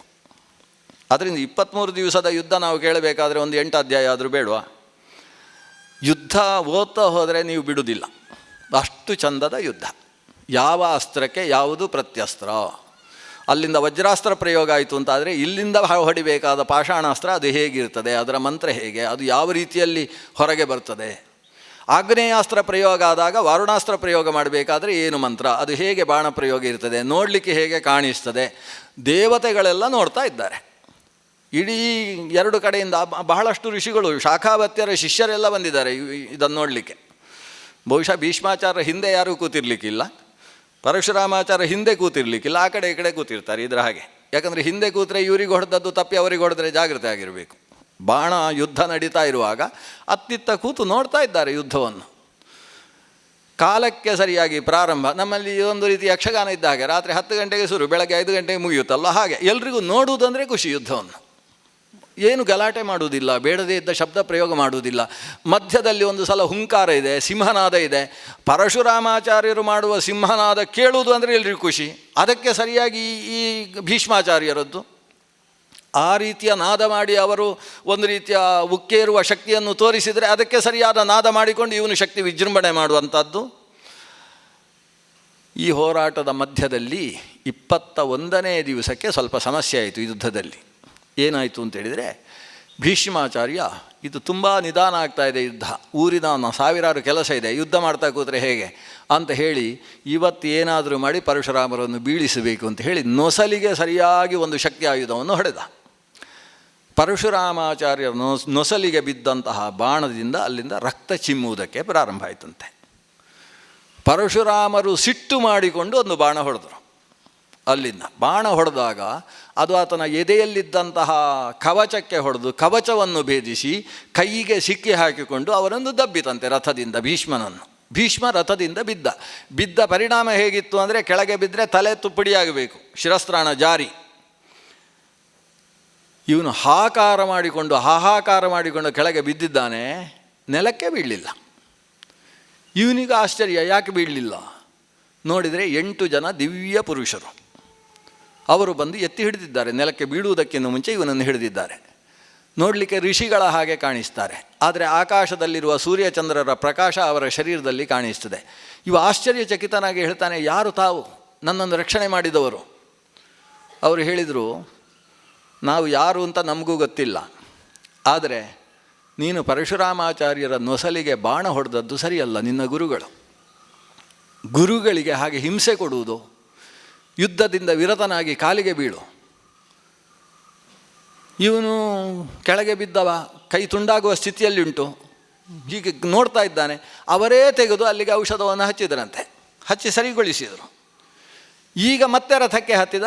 ರಥಕ್ಕೆ ಮತ್ತೆ ಯುದ್ಧ ಪ್ರಾರಂಭ ಆಯಿತು. ಅವತ್ತು ಸೂರ್ಯಾಸ್ತ ಆಯಿತು, ಯುದ್ಧ ಮುಗಿಯಿತು. ಅವತ್ತು ರಾತ್ರಿ, ಇದು 22ನೇ ದಿವಸ ಮುಗಿಯಿತು. 22ನೇ ದಿವಸ ಇನ್ನೊಂದು ಘಟನೆ ನಡೆಯಿತು. ಇಂಥದ್ದೇ ಎಲ್ಲ ಘಟನೆಗಳು ನಡೆಯುತ್ತೆ. ಇವನಿಗೇನೋ ಆಶ್ಚರ್ಯ, 22ನೇ ದಿವಸ ಸಾಕ್ಷಾತ್ ಗಂಗೆ ಬರ್ತಾಳೆ. ಗಂಗೆ ಬಂದು, ಭೀಷ್ಮ, ಗುರುಗಳ ಜೊತೆಗೆ ಯುದ್ಧ ಮಾಡ್ತಾ ಇದ್ದಿ, ಗುರುಗಳ ಶಕ್ತಿ ಜಾಸ್ತಿ ಇರುವುದನ್ನು ನಾವು ಕಾಣ್ತಾ ಇದ್ದೇವೆ. ಯಾಕೋ ಇವತ್ತು ಗುರುಗಳು ಒಂದು ಮಹಾಬಾಣವನ್ನು ತೆಗೆದವರು, ದೇವತೆಗಳೆಲ್ಲ ಹೇಳಿದ್ದಕ್ಕೆ ಅದು ಬೇಡ, ಭೀಷ್ಮ ಸಾಯ್ತಾನೆ ಬೇಡ ಅಂತ ಹೇಳಿದ್ದಕ್ಕೆ ಬಾಣ ತೆಗೆದು ಒಳಗೆ ಸೇರಿಸಿಕೊಂಡು ಬೇರೆ ಬಾಣ ಪ್ರಯೋಗ ಮಾಡಿದ್ದಾರೆ. ಆದ್ದರಿಂದ ನೀನು ಯುದ್ಧ ವಿರತನಾಗುವುದೇ ಸರಿ, ಅವರು ಹೇಳಿದ ಹಾಗೆ ಕೇಳು ಅಂತ ಗಂಗೆ ಬಂದು ಹೇಳ್ತಾಳೆ. ಗಂಗೆ ಹೇಳಿದ್ದಕ್ಕೆ ಇವ ಹೇಳ್ತಾನೆ, ನಾನು ಅಮ್ಮ ಹೇಳಿದರೂ ಕೂಡ ನನ್ನ ಕ್ಷಾತ್ರ ಧರ್ಮ ಬಿಡುವುದಿಲ್ಲ. ಅವರು ಹೇಳುವ ಕೆಲಸ ನಾನು ಮಾಡಬಾರ್ದು, ಅದು ಕ್ಷತ್ರ ಧರ್ಮಕ್ಕೆ ವಿರುದ್ಧ. ಆದ್ದರಿಂದ ನಾನು ಮಾಡುವುದಿಲ್ಲ. ನಾನು ಯುದ್ಧದಿಂದ ಹಿಂದೆ ಸರಿಯುವವ ಅಲ್ಲ. ಈ ಶರೀರ ಅನ್ನೋದು ಶಾಶ್ವತ ಅಲ್ಲ. ನನಗೆ ಅಪ್ಪ ಇಚ್ಛಾಮರಣ ಅಂತ ಹೇಳಿದ್ದಾನೆ, ಅದು ಯಾವಾಗ ಸಾಯ್ತೇನೋ ಆವಾಗ ಸತ್ತೇ ಸಾಯ್ತೇನೆ. ಗಂಗೆ ಹೇಳಿದರೂ ಇವ ಕೇಳಲಿಲ್ಲ. ಮರು ದಿವಸ ಯುದ್ಧ ಆಯಿತು. 23ನೇ ದಿವಸದ ಯುದ್ಧ ಆಯಿತು. ಅವತ್ತು ಭಾರಿ ದೊಡ್ಡ ಏನು ಯುದ್ಧ ಆಗಲಿಲ್ಲಂತೆ. ಯುದ್ಧ ನಡೆಯಿತು, ಕೊನೆಗೆ ಸಾಯಂಕಾಲ ಆಯಿತು, ಯುದ್ಧ ನಿಂತಿತು. ಮರು ದಿವಸದ ಯುದ್ಧದಲ್ಲಿ ಈತ ಯಾಕೋ ಸ್ವಲ್ಪ ವಿಚಲಿತನ ಆಗಿದ್ದಾನೆ. ಭೀಷ್ಮನ ಸಾರಥಿಯನ್ನು ಪರಶುರಾಮಾಚಾರ್ಯರು ಸಾಯಿಸಿದರು. ಅತ್ಯಂತ ಆಪ್ತನಾದ ಸಾರಥಿ ಅವನೇ ಸತ್ತ. ಶಂತನುವಿಗೂ ಸಾರಥ್ಯ ಮಾಡ್ತಾ ಇದ್ದಂತಹ ಸಾರಥಿ ಅವನು ಸತ್ತ ಅಂತ ತುಂಬ ಬೇಸರ ಆಯ್ತಂತೆ. ನನ್ನಿಂದ ನನ್ನ ಸಾರಥಿಯನ್ನು ರಕ್ಷಿಸುವುದಕ್ಕೆ ಸಾಧ್ಯವಾಗಲಿಲ್ಲ ಅಂತ ಹೇಳಿ ಅಷ್ಟು ಹೊತ್ತಿಗೆ ಒಂದು ದೊಡ್ಡ ಬಾಣದ ಪ್ರಯೋಗ ಆಯಿತು. ಭೀಷ್ಮ ರಥದಿಂದ ಬಿದ್ದವ ಇನ್ನು ಏಳುವುದಕ್ಕೆ ಸಾಧ್ಯ ಇಲ್ಲ ಅನ್ನೋ ಹಾಗೆ ಸತ್ತು ಹೋದ ಅನ್ನುವ ರೀತಿಯಲ್ಲಿ ಕೆಳಕ್ಕೆ ಬಿದ್ದ. ಪರಶುರಾಮಾಚಾರ್ಯರು ಕುಪ್ಪಳಿಸಿದರು. ದೇವತೆಗಳ ಹತ್ರ ಹೇಳಿದರು, ನೋಡಿ ನನ್ನ ಶಿಷ್ಯ ಬಿದ್ದ, ಮುಗೀತು ಅಂತ. ಅಂಬೆಯ ಮುಖ ನೋಡಿದರು. ಅಂಬೆ ಕುಣಿದು ಕುಪ್ಪಳಿಸ್ತಾ ಇದ್ದಾಳೆ. ದೊಡ್ಡ ಕೆಲಸ ಆಯಿತು ಗುರುಗಳೇ ಅಂತ. ಅಷ್ಟೊತ್ತಿಗೆ ಮತ್ತೆ ಎದ್ದಿದ್ದಾನೆ ಇವನು. ಈ 8 ಜನ ದಿವ್ಯ ಪುರುಷರ ಕೆಲಸ ಇದು. ಮತ್ತೆ ಎದ್ದಿದ್ದಾನೆ. ಎದ್ದು ಮತ್ತೆ ಯುದ್ಧ ಶುರು ಆಯಿತು. ಸೂರ್ಯಾಸ್ತ ಆಯಿತು. 24ನೇ ದಿವಸದ ಯುದ್ಧ. 23ನೇ ದಿವಸದ ರಾತ್ರಿ ಈತ ನಿದ್ದೆ ಮಾಡಿದ್ದಾನೆ ಭೀಷ್ಮ. ಅಷ್ಟರಲ್ಲಿ ಅವನಿಗೆ ಅದೇ ದಿವ್ಯ ಪುರುಷರು ಕಾಣಿಸಿಕೊಂಡು ಹೇಳ್ತಾರೆ, ನೀನು ಜನ್ಮಾಂತರದಲ್ಲಿ ಪಡೆದ ಅಸ್ತ್ರದಲ್ಲಿ ಒಂದು ಸುಬೋಧ ಅಂತ ಒಂದು ಅಸ್ತ್ರ ಇದೆ. ಪ್ರಬೋಧ ಅಂತಲೂ ಅದನ್ನೇ ಕರೆಯುವುದು. ಪ್ರಸ್ವಾಪ ಅಂತ ಮತ್ತೊಂದು ಅಸ್ತ್ರ ಇದೆ. ಅದನ್ನೇ ಮಹಾಸ್ವಾಪ ಅಂತಲೂ ಕರೀತಾರೆ. ನೆನಪು ಮಾಡ್ಕೋ ಅಂತ 3 ಸಲ ಹೇಳಿದರು. ಇವನಿಗೆ ಮಲಗಿದ್ದವನಿಗೆ ನೆನಪಾಯ್ತಂತೆ ಪ್ರಸ್ವಾಪ ಮಂತ್ರ. ಅದಕ್ಕೋಸ್ಕರ ಸುಬೋಧ ಅನ್ನೋದು ಪ್ರತಿಮಂತ್ರ. ಮಂತ್ರಗಳು ನೆನಪಾದವು. ಆ ದಿವ್ಯ ಪುರುಷರು ಹೇಳಿದರು, ನಿನಗೆ ನೆನಪಾಗ್ತದೆ, ನಾಳೆ ಅನುಷ್ಠಾನ ಮಾಡುವಾಗ ಮತ್ತೊಂದು ಬಾರಿ ನೆನಪು ಮಾಡ್ಕೋ. ನಾಳೆ ಪರಶುರಾಮರಿಗೆ ಅದನ್ನು ಪ್ರಯೋಗಿಸು. ಪರಶುರಾಮರು ಅದಕ್ಕೆ ಪ್ರತ್ಯಸ್ತ್ರ ಪ್ರಯೋಗಿಸಲಿಕ್ಕೆ ಆಗುವುದಿಲ್ಲ, ಯಾಕಂದರೆ ಅವರು ಬ್ರಾಹ್ಮಣರು. ಇದು ಕ್ಷತ್ರಿಯರು ಪ್ರಯೋಗಿಸಬೇಕಾದ ಅಸ್ತ್ರ. ನೀನು ಹಿಂದಿದ್ದನ್ನು ನೆನಪು ಮಾಡ್ಕೋ, ಇದನ್ನು ಪ್ರಯೋಗಿಸಿದರೆ ಪರಶುರಾಮರಿಗೆ ನಿದ್ದೆ ಬರ್ತದೆ. ಅದಕ್ಕೆ ಪ್ರಸ್ವಾಪ ಅಂತ ಹೆಸರು. ಅದನ್ನು ಪ್ರಯೋಗ ಮಾಡಿದರೆ, ಈಗ ಇಲ್ಲಿ ಪ್ರಯೋಗ ಮಾಡಿದರೆ ನಾನು ಉಪನ್ಯಾಸ ಮಾಡಿದ್ದೆಲ್ಲ ವ್ಯರ್ಥ. ಪ್ರಸ್ವಾಪಾಸ್ತ್ರ ಪ್ರಯೋಗ ಮಾಡಿದರೆ ಏನು ಅಂದರೆ, ಯಾರ ಕಡೆಗೆ ಅದು ಬಿತ್ತು ಅವರಿಗೆ ನಿದ್ದೆ. ಸಂಮೋಹನಾಸ್ತ್ರ ಇದ್ದ ಹಾಗೆ ವಿರಾಟನಗರದಲ್ಲಿ ಪ್ರಯೋಗ ಮಾಡಿದ್ದಾನಲ್ಲ ಅರ್ಜುನ ಸಂಮೋಹನಾಸ್ತ್ರವನ್ನು, ಹಾಗೆ ಇದೊಂದು ಪ್ರಸ್ವಾಪಾಸ್ತ್ರ. ಈ ಅಸ್ತ್ರ ಪ್ರಯೋಗ ಮಾಡಿದರೆ ಅವರಿಗೆ ನಿದ್ದೆ ಬರ್ತದೆ. ಆಮೇಲೆ ಯಾರಾದರೂ ಎಬ್ಬಿಸಿ ಹೀಗೆ ಮಾಡಿಕೊಂಡು ಊಟಕ್ಕೆ ಬನ್ನಿ ಅಂತ ಹೇಳಿದರೂ ಅವರಿಗೆ ಎಚ್ಚರ ಆಗೋದಿಲ್ಲ. ನಿನಗೇನು ಅನುಕೂಲ, ಬ್ರಹ್ಮಹತ್ಯೆ ಬರುವುದಿಲ್ಲ ನೋಡು. ಅವರ ಮೈಯನ್ನೆಲ್ಲ ಚುಚ್ಚಿ ಗಾಯಗೊಳಿಸುವುದು ಮತ್ತೊಂದು, ಅಂಥ ಸಮಸ್ಯೆ ಇಲ್ಲ. ಗುರುಗಳು ನಿದ್ದೆ ಹೋಗಿದ್ದಾರೆ. ನಿದ್ದೆ ಹೋದಾಗ ಅವರಿಗೆ ಸಿಕ್ಕಾಪಟ್ಟೆ ಸೇವೆ ಮಾಡು, ಅವರ ಉಪಚಾರ ಮಾಡು, ಅವರಿಗೆ ಎಲ್ಲ ರೀತಿಯ ಉಪಚಾರ ಮಾಡು. ಆವಾಗ ಪ್ರೀತರಾಗ್ತಾರೆ, ಯುದ್ಧ ನಿಂತು ಹೋಗುತ್ತೆ. ಇದನ್ನು ಪ್ರಯೋಗಿಸು ಅಂತ ಈ ದಿವ್ಯ ಪುರುಷರು ಹೇಳಿದರು. ಮರುದಿವಸ ಯುದ್ಧ ಪ್ರಾರಂಭ ಆಯಿತು. ಇವತ್ತು ಪರಶುರಾಮಾಚಾರ್ಯರು ಭಾರಿ ಗಟ್ಟಿ ಇದ್ದರು. ಇವತ್ತು ಯುದ್ಧ ಮುಗಿಸಬೇಕು ಅಂತ ತೀರ್ಮಾನ ಮಾಡಿಕೊಂಡು ಬಂದಿದ್ದಾರೆ. ಇವನು ತಾನು ಬೆಳಗ್ಗೆ ಸಂಧ್ಯಾವಂದನೆ ಮಾಡುವಾಗ ಪ್ರಸ್ವಾಪವನ್ನು ನೆನಪು ಮಾಡಿಕೊಂಡಿದ್ದಾನೆ. ಅದಕ್ಕೆ ಸಂಬಂಧಪಟ್ಟ ಮಂತ್ರವನ್ನು 108 ಬಾರಿ ಜಪಿಸಿ ಅದಕ್ಕೆ ಶಕ್ತಿ ತುಂಬಿಸಿದ್ದಾನೆ. ಅದೇ ಮಂತ್ರವನ್ನು ತಾನು ಯೋಚಿಸಿ ಅಸ್ತ್ರವನ್ನು ಪ್ರಯೋಗಿಸಿದರೆ ಅಸ್ತ್ರದಲ್ಲಿ ಒಂದು ರೀತಿಯ ಹೊಗೆ ಬರುವುದಕ್ಕೆ ಪ್ರಾರಂಭವಾಯಿತು. ಇದನ್ನು ನಾರದರು ನೋಡಿದ್ರಂತೆ. ನಾರದರು ಅಲ್ಲಿಂದಲೇ ಹೇಳಿದರು, ಅಸ್ತ್ರ ಪ್ರಯೋಗಿಸಬೇಡ, ಅದನ್ನು ಗುರುಗಳಿಗೆ ಅವಮಾನ ಆಗ್ತದೆ. ಗುರುಗಳು ನಿದ್ದೆ ಮಾಡಿದ ಹಾಗೆ ಆಗಿ ನೀನು ಹೋಗಿ ಮತ್ತೊಂದು ಅವರು ಸೋತರು ಅಂತ ಆಗಿ ಹೋಗುತ್ತೆ. ಕೊನೆಗೆ ಗುರುಗಳಿಗೆ ಅವಮಾನ ಮಾಡಿದ ಶಿಷ್ಯನಿಗೆ ಯಾವತ್ತೂ ಉದ್ಧಾರ ಇಲ್ಲ, ಪ್ರಯೋಗಿಸಬೇಡ ಅಂತ ನಾರದರು ಹೇಳಿದರು. ಇವನಿಗೆ ಸಮಸ್ಯೆ ಆಯಿತು. ನಾರದರು ಹೇಳ್ತಾರೆ ಪ್ರಯೋಗಿಸಬೇಡ ಅಂತ, ದಿವ್ಯ ಪುರುಷರು ಹೇಳಿದ್ದಾರೆ ಪ್ರಯೋಗಿಸು ಅಂತೇಳಿ. ಇವರು ಪರಶುರಾಮರ ಕಡೆಗೆ ನೋಡ್ತಾನೆ. ಪರಶುರಾಮರ ಹಿಂಭಾಗದಲ್ಲಿ ದಿವ್ಯ ಪುರುಷರು ಕಾಣಿಸಿದ್ರಂತೆ. ಅಂತ ಹೇಳಿದ್ರಂತೆ, ಕೈ ಸನ್ನೆ ಮಾಡಿದ್ರಂತೆ, ಬೇಡ ಬೇಡ, ನಾರದರು ಹೇಳಿದ್ದು ಸರಿ ಇದೆ ಅಂತ ಹೇಳಿದ್ರಂತೆ. ಈತ ಬಾಣವನ್ನು ಹಾಗೆ ಹಿಂದೆ ಸೇರಿಸಿಕೊಂಡ. ಮತ್ತೊಂದು ಅದಕ್ಕೆ ಸಂಬಂಧಪಟ್ಟ ಬ್ರಹ್ಮಾಸ್ತ್ರವನ್ನು ಪ್ರಯೋಗಿಸಿದ. ಬ್ರಹ್ಮಾಸ್ತ್ರಗಳು ಪರಸ್ಪರ ಸೇರಿದವು. ಆದರೆ ಬ್ರಹ್ಮಾಸ್ತ್ರವನ್ನು ಈತ ಹೂಡ್ತಾ ಇದ್ದಾಗ ಪರಶುರಾಮರು ಜಿತೋಸ್ಮಿ ಸುಮಂದ ಬುದ್ಧಿ ಹೇಳ್ತಾರೆ. ಅವರು ನಾನು ಸೋತಾಯಿತು ಅಂತ ಹೇಳಿದ. ಜಿತೋಸ್ಮಿ ಭೀಷ್ಮರಿಂದ ನಾನು ಸೋತಿದ್ದೇನೆ. ನನ್ನನ್ನು ಕುರಿತು ಪ್ರಸ್ವಾಪಾಸ್ತ್ರವನ್ನು ಪ್ರಯೋಗಿಸುವುದಕ್ಕೆ ಅಂತ ಎತ್ತಿದವ ಗುರುಗಳ ಮುಖ ನೋಡಿ ನಿಜವಾಗಿ ಗುರುಗಳ ಮುಖ ನೋಡಿ ನಿಲ್ಲಿಸಿದ್ದಲ್ಲ, ಹಿಂದೆ ಇದ್ದವರು 8 ಜನರನ್ನು ನೋಡಿ ನಿಲ್ಲಿಸಿದ್ದವ. ಆದರೆ ಗುರುಗಳ ಮುಖ ನೋಡಿ ಈ ಅಸ್ತ್ರ ಪ್ರಯೋಗಿಸಬಾರ್ದು ಅಂತೇಳಿ ಒಳಗೆ ಸೇರಿಸಿಕೊಂಡಲ್ವ ಶಿಷ್ಯ. ಜಿತೋಸ್ಮಿ ಭೀಷ್ಮೇಣ ಅಂತಾರೆ. ನಾನು ಭೀಷ್ಮನಿಂದ ಗೆದ್ದಿದ್ದ ಸೋಲಲ್ಪಟ್ಟೆ ಅಥವಾ ಗೆಲ್ಲಲ್ಪಟ್ಟೆ, ಎರಡು ಹೇಳ್ಬೋದು. ನಾನು ಭೀಷ್ಮನಿಂದ ಗೆಲ್ಲಲ್ಪಟ್ಟೆ ಅಂದರೆ ನನ್ನನ್ನು ಅವ ಗೆದ್ದ ಅಂತ ಅರ್ಥ. ಅವರಿಂದ ನಾನು ಸೋತಿದ್ದೇನೆ ಅಂತ ಹೇಳಿ ಬಿಲ್ಲನ್ನು ಕೆಳಗೆ ಹಾಕಿದ್ರಂತೆ. ಸೀದಾ ಓಡಿ ಬಂದು ಇವನು ಬಂದು ಅಪ್ಪಿಕೊಂಡ್ರಂತೆ. ಅಂಬೆಯನ್ನು ಕುರಿತು ಹೇಳ್ತಾರೆ. ಅಂಬೆ, ನಾನು ನನ್ನಿಂದ ಆಗುವ ಪ್ರಯತ್ನ ನೋಡಿ 24 ದಿವಸ ಆಯಿತು. ಮಧ್ಯಾಹ್ನದ ಸಂಧ್ಯಾ ವಂದನೆ ಲೋಪವೇ, ಬೆಳಗ್ಗೆ ಎಳೆದು ಅವಸರದಲ್ಲಿ ಮಾಡುವುದು, ಸಾಯಂಕಾಲವೂ ಕೂಡ ಯುದ್ಧದ್ದೇ ಶರೀರದಲ್ಲಿ ಆಯಾಸ. ಈ ರೀತಿ ನಿನಗೋಸ್ಕರ ಇಷ್ಟು ಮಾಡಿದ್ದೇನೆ ನೋಡು. ಕೊನೆಗೂ ನನ್ನ ಶಿಷ್ಯನನ್ನು ಅಡ್ಡ ಹಾಕಲಿಕ್ಕೆ ಆಗಲಿಲ್ಲ, ನಾನು ಸೋತೆ. ಆದ್ದರಿಂದ ನೀನು ಈಗ ಮಾಡಬಹುದಾದದ್ದು ಏನು? ನಿನಗೆ ನಾನು ಭೀಷ್ಮನ ಜೊತೆಗೆ ಸೇರಿಸ್ತೇನೆ ಅಂತ ಹೇಳಿದ್ದೇನಲ್ವಾ. ನೋಡೋಣ, ಕಾಲ ಉಂಟಲ್ವ, ಕಾಲೋ ವಿಶಾಲ. ವಿಶಾಲವಾದ ಕಾಲದಲ್ಲಿ ಎಂದಾದರೂ ನಾನು ಹೇಳಿದ ಮಾತು ಸುಳ್ಳಾಗುವುದಿಲ್ಲ.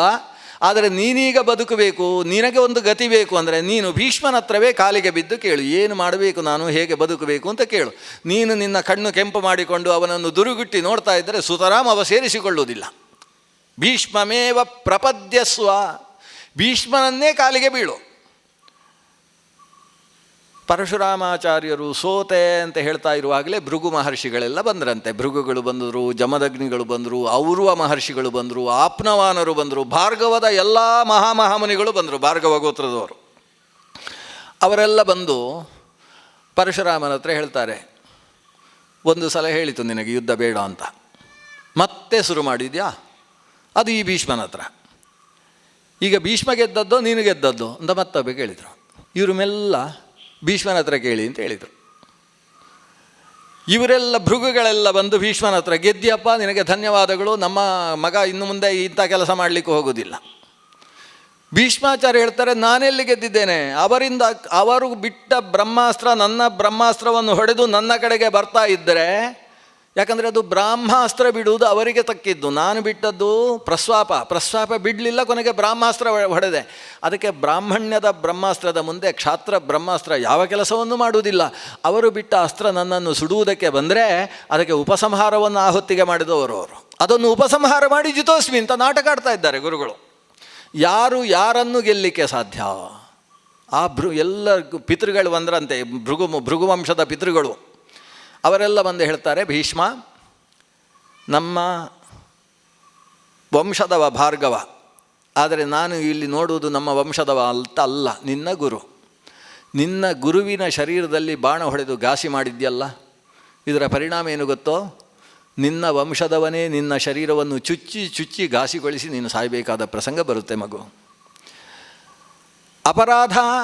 ಗುರು ಹೇಳಿದ್ದನ್ನು ಒಪ್ಪಿಕೊಂಡು ಕ್ಷಾತ್ರಧರ್ಮದ ಆ ಒಂದು ಹಮ್ಮು, ಕ್ಷಾತ್ರಧರ್ಮದ ದುರಭಿಮಾನ, ಆ ದುರಭಿಮಾನದಿಂದ ನೀನು ತಪ್ಪು ಮಾಡಿದಿ ಅಂತ ಆ ಋಷಿಗಳು ಹೇಳಿದರು. ಹಾಗಾದರೆ ಭೀಷ್ಮನದ್ದು ತಪ್ಪು ಇಲ್ಲ ಅಂತಲ್ಲ, ಋಷಿಗಳು ಸ್ಪಷ್ಟ ಹೇಳಿದರು, ನಿಂದು ತಪ್ಪಾಗಿದೆ, ಆಗಿರುವ ತಪ್ಪಿನಿಂದಾಗಿ ನೀನು ಇದಕ್ಕೆ ಸರಿಯಾದ ಶಾಸ್ತಿಯನ್ನು ಅನುಭವಿಸ್ತಿ. ಅರ್ಜುನನ ಹೆಸರು ಹೇಳ್ತಾರೆ ಅವರು. ಅರ್ಜುನ, ಮುಂದಕ್ಕೆ ಬರತಕ್ಕಂತಹ ಅರ್ಜುನನ ಮೂಲಕವಾಗಿ, ನಿನ್ನ ಮೊಮ್ಮಗನ ಮೂಲಕ ನಿನ್ನ ಶರೀರ ಚುಚ್ಚಿ ನಿನಗೆ ಅಂತಹ ವೇದನೆ ಇದರಿಂದ ಪ್ರಾಪ್ತಿಯಾಗುತ್ತೆ ನೋಡು. ಆಗಲಿ, ಯಾರು ಪರಶುರಾಮನನ್ನು ಈ ಪ್ರಪಂಚದಲ್ಲಿ ಗೆಲ್ಲುವುದಕ್ಕೆ ಸಾಧ್ಯ? ನಾನು ಗೆಲ್ಲಿಲ್ಲ ಅಂತ ನೀನು ತಿಳ್ಕೊಂಡಿದ್ಯಲ್ವ, ಆದ್ದರಿಂದ ನಿನಗೆ ಉದ್ಧಾರ ಆಗ್ತದೆ. ನಿನ್ನ ಉದ್ಧಾರಕ್ಕೆ ಕಾರಣ, ಸಾಯುವ ಹೊತ್ತಿಗೆ ದೇವರ ಸ್ಮರಣೆ ಬರುವುದಕ್ಕೆ ಕಾರಣ, ನಾನು ಪರಶುರಾಮನನ್ನು ಗೆಲ್ಲಿಲ್ಲ, ಪರಶುರಾಮರು ನನ್ನನ್ನು ಗೆಲ್ಲಿಸಿದರು. ಗೆಲ್ಲಿಸುವುದು ಅಂದರೆ ಶಿಷ್ಯ ಸೋಲದೇ ಇದ್ದ ಹಾಗೆ ನೋಡಿಕೊಳ್ಳುವುದು. ತಾನು ಮಾಡಿದ ಆಶೀರ್ವಾದವನ್ನು ಉಳಿಸಿಕೊಂಡ್ರಲ್ವ ಅವರು, ಅದನ್ನು ನೀನು ತಿಳ್ಕೊಂಡಿದ್ದೀಯಲ್ವ ಗುರುಗಳ ಮುಂದೆ, ಆದ್ದರಿಂದ ನಿನಗೆ ಶ್ರೇಯಸ್ಸಾಗ್ತದೆ ಅಂತ ಭೃಗುವಂಶದ ಪಿತೃಗಳೆಲ್ಲ ಈತನನ್ನು ಆಶೀರ್ವಾದ ಮಾಡಿದರು. ಇದಿಷ್ಟು ನಡೆದ ಘಟನೆ. ನಾವು ಪರಶುರಾಮ ಗರ್ವಭಂಗ ಅದೆಲ್ಲ ಹೆಸರು ಹಾಕಿ ಅದನ್ನು ದೊಡ್ಡದಾಗಿ ಮಾಡಬೇಕಾದ್ದಿಲ್ಲ. ಪರಶುರಾಮರ ಗರ್ವಭಂಗ ಆಗುವುದಕ್ಕೆ ಹೇಗೆ ಸಾಧ್ಯ? ಸಾಕ್ಷಾತ್ ನಾರಾಯಣ ಸ್ವರೂಪಿ. ಪ್ರಪಂಚದ ಯಾವ ಶಕ್ತಿ ಇದ್ದರೂ ಕೂಡ ಏಕ ಏವ ಮಹಾಶಕ್ತಿ ಕುರುತೆ ಸರ್ವಮಂಜಸ. ಎಲ್ಲರ ಒಳಗೆ ನಿಂತು ಎಲ್ಲರಲ್ಲೂ ಕೆಲಸ ಮಾಡಿಸುವವ. ದುರ್ಯೋಧನನಲ್ಲಿ ಹೋಗಿ ಸಂಧಾನಕ್ಕೋಸ್ಕರ ಹೋಗಿ ಸಂಧಾನ ಮಾಡು ಅಂತ ಹೇಳುವಾಗ ಅದೇ ದುರ್ಯೋಧನನ ಒಳಗೆ ಕುಳಿತು ಸಂಧಾನ ಆಗದೇ ಇರುವುದಕ್ಕೆ ಒಪ್ಪಿಕೊಳ್ಳುವ ಹಾಗೆ ಮಾಡಿದವನು ಅವನೇ. ಸರ್ವಾಂತರ್ಯಾಮಿ, ಸರ್ವಸ್ವರೂಪ ಅಲ್ಲ, ಸರ್ವಾಂತರ್ಯಾಮಿ, ಸರ್ವಶಬ್ದಾಭಿಧೋ ವಿಷ್ಣು ನತು ಸರ್ವಸ್ವರೂಪತಃ ಸರ್ವಾಂತರ್ಯಾಮಿಕೋ ಯಸ್ಮಾತ್. ಎಲ್ಲರ ಅಂತರ್ಯಾಮಿಯಾಗಿದ್ದುಕೊಂಡು ಸರ್ವ ಅನ್ನುವ ಶಬ್ದದಿಂದ ಕರೆಸಿಕೊಳ್ಳತಕ್ಕಂಥವ, ಅಂತಹ ಸರ್ವ ವಿಶ್ವ ಅನ್ನುವ ಶಬ್ದ ಪ್ರತಿಪಾದ್ಯನಾದಂತಹ ಭಗವಂತ ಅವನು ಇನ್ನೊಬ್ಬರ ಹತ್ರ ಸೋಲುವುದು ಅನ್ನುವುದು ಏನು? ಭಗವಂತನ ಶಕ್ತಿಯ ಮುಂದೆ ಗರುಡನಿಗೆ ಬಿಲಬಿಲ ಒದ್ದಾಡಿದ ಕಥೆ ಮೊನ್ನೆ ನಾವು ಕೇಳಿದ್ದೇವೆ. ಸರ್ವಶಕ್ತ ಸ್ವರೂಪ ಅದು, ಅದನ್ನು ಹೇಳುವುದೇ ಸರ್ವಶಕ್ತ ಸರ್ವಸ್ವತಂತ್ರ. ಅಂಥ ಶಕ್ತಿ ಸೋತಿದೆ ಇಲ್ಲ. ಒಂದೊಂದು ಶಿಷ್ಯರಿಗೆ ಗೌರವ ಬರುವುದಕ್ಕೋಸ್ಕರ ಭಗವಂತ ಕೆಲವೊಂದು ಲೋಕದಲ್ಲಿ ಆಚರಣೆ ಮಾಡ್ತಾನೆ. ಆ ಮೂಲಕ ದೇವರು ಸೋತರು ಅಂತ ತಿಳ್ಕೊಂಡದ್ರಿಂದ ಕೆಲವರಿಗೆಲ್ಲ ಅನರ್ಥ ಆಗುವಂಥದ್ದಿದೆ. ಅದಕ್ಕೋಸ್ಕರ ಅಂಥ ಕೆಲಸ ಮಾಡ್ತಾನಂತೆ. ಲೋಕದಲ್ಲಿ ಎಲ್ಲ ರೀತಿಯ ಚಾಲ್ತಿಯೂ ಬೇಕು. ದೇವರು ಸೋಲ್ತಾನೆ ಅಂತ ಗೊತ್ತಾಗದೆ ಹೋದರೆ ಕೆಲವು ಅಸುರರು ಆಮೇಲೆ ಅವರು ಬರುವುದೇ ಇಲ್ಲ, ಈ ಕಡೆ ಯುದ್ಧಕ್ಕೆ ಬರುವುದಿಲ್ಲ. ಅಸುರರು ಅವರದ್ದಾದ ಸಾಧನೆ ಮಾಡಿಕೊಳ್ಬೇಕು ಅಂದರೆ ದೇವರಿಗೂ ಸೋಲು ಇದೆ ಅಂತ ಅವರಿಗೊಂದು ಯಥಾರ್ಥ ಜ್ಞಾನವೂ ಬೇಕು.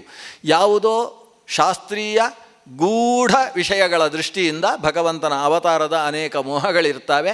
ಅಂತಹ ಒಂದು ಮೋಹ ಸ್ಥಿತಿ ಅದು ಲೋಕಕ್ಕೆ ಉಂಟಾಗುವ ಒಂದು ಪ್ರಕರಣ ಭಾರ್ಗವರಾಮನ ಸೋಲು. ಹಿಂದೆ ಶ್ರೀರಾಮಚಂದ್ರನ ಜೊತೆಗೆ ಭಾರ್ಗವರಾಮ ಸೋತ ಅನ್ನುವುದು ಕೂಡ ಅಂಥದ್ದೇ ಒಂದು ಪ್ರಕರಣ. ಅತುಲನೆಂಬಂತಹ ದೈತ್ಯನನ್ನು ತನ್ನ ಉದರದಲ್ಲೇ ಪ್ರವೇಶ ಮಾಡಿ ರಕ್ಷಣೆ ಪಡೆದಿದ್ದಂತಹ ದೈತ್ಯನ ಸಂಹಾರಕ್ಕೋಸ್ಕರ ಅವನು ವರ ಪಡೆದಿದ್ದ, ದೇವರು ಸೋತಾಗ ನಾನು ಸಾಯುವುದು ಅಂತ. ದೇವರು ಸೋಲಲ್ಲ ಅಂತ ಯಥಾರ್ಥ ಜ್ಞಾನ ಅವನಿಗಿತ್ತು. ಅಂಥಲ್ಲಿ ಇವರು ಹೇಳಿದರು, ನನ್ನ ಹೊಟ್ಟೆಯಲ್ಲಿದ್ದಿ ಸೋತೆ ನಾನು ಅಂತ ಹೇಳಿದರು. ಬೇಗ ಹೊರಗೆ ಬಾ ಅಂತ. ಹೊರಗೆ ಬರಬೇಕಾದರೆ ಶ್ರೀರಾಮಚಂದ್ರ ಬಿಟ್ಟ ಬಾಣದಿಂದ ಲೋಕಮಯ ಅನಿಸಿದಂತಹ ಆತನ ಸಾವಾಯಿತು ಅನ್ನುವುದನ್ನು ಪದ್ಮಪುರಾಣ ಹೇಳುತ್ತೆ.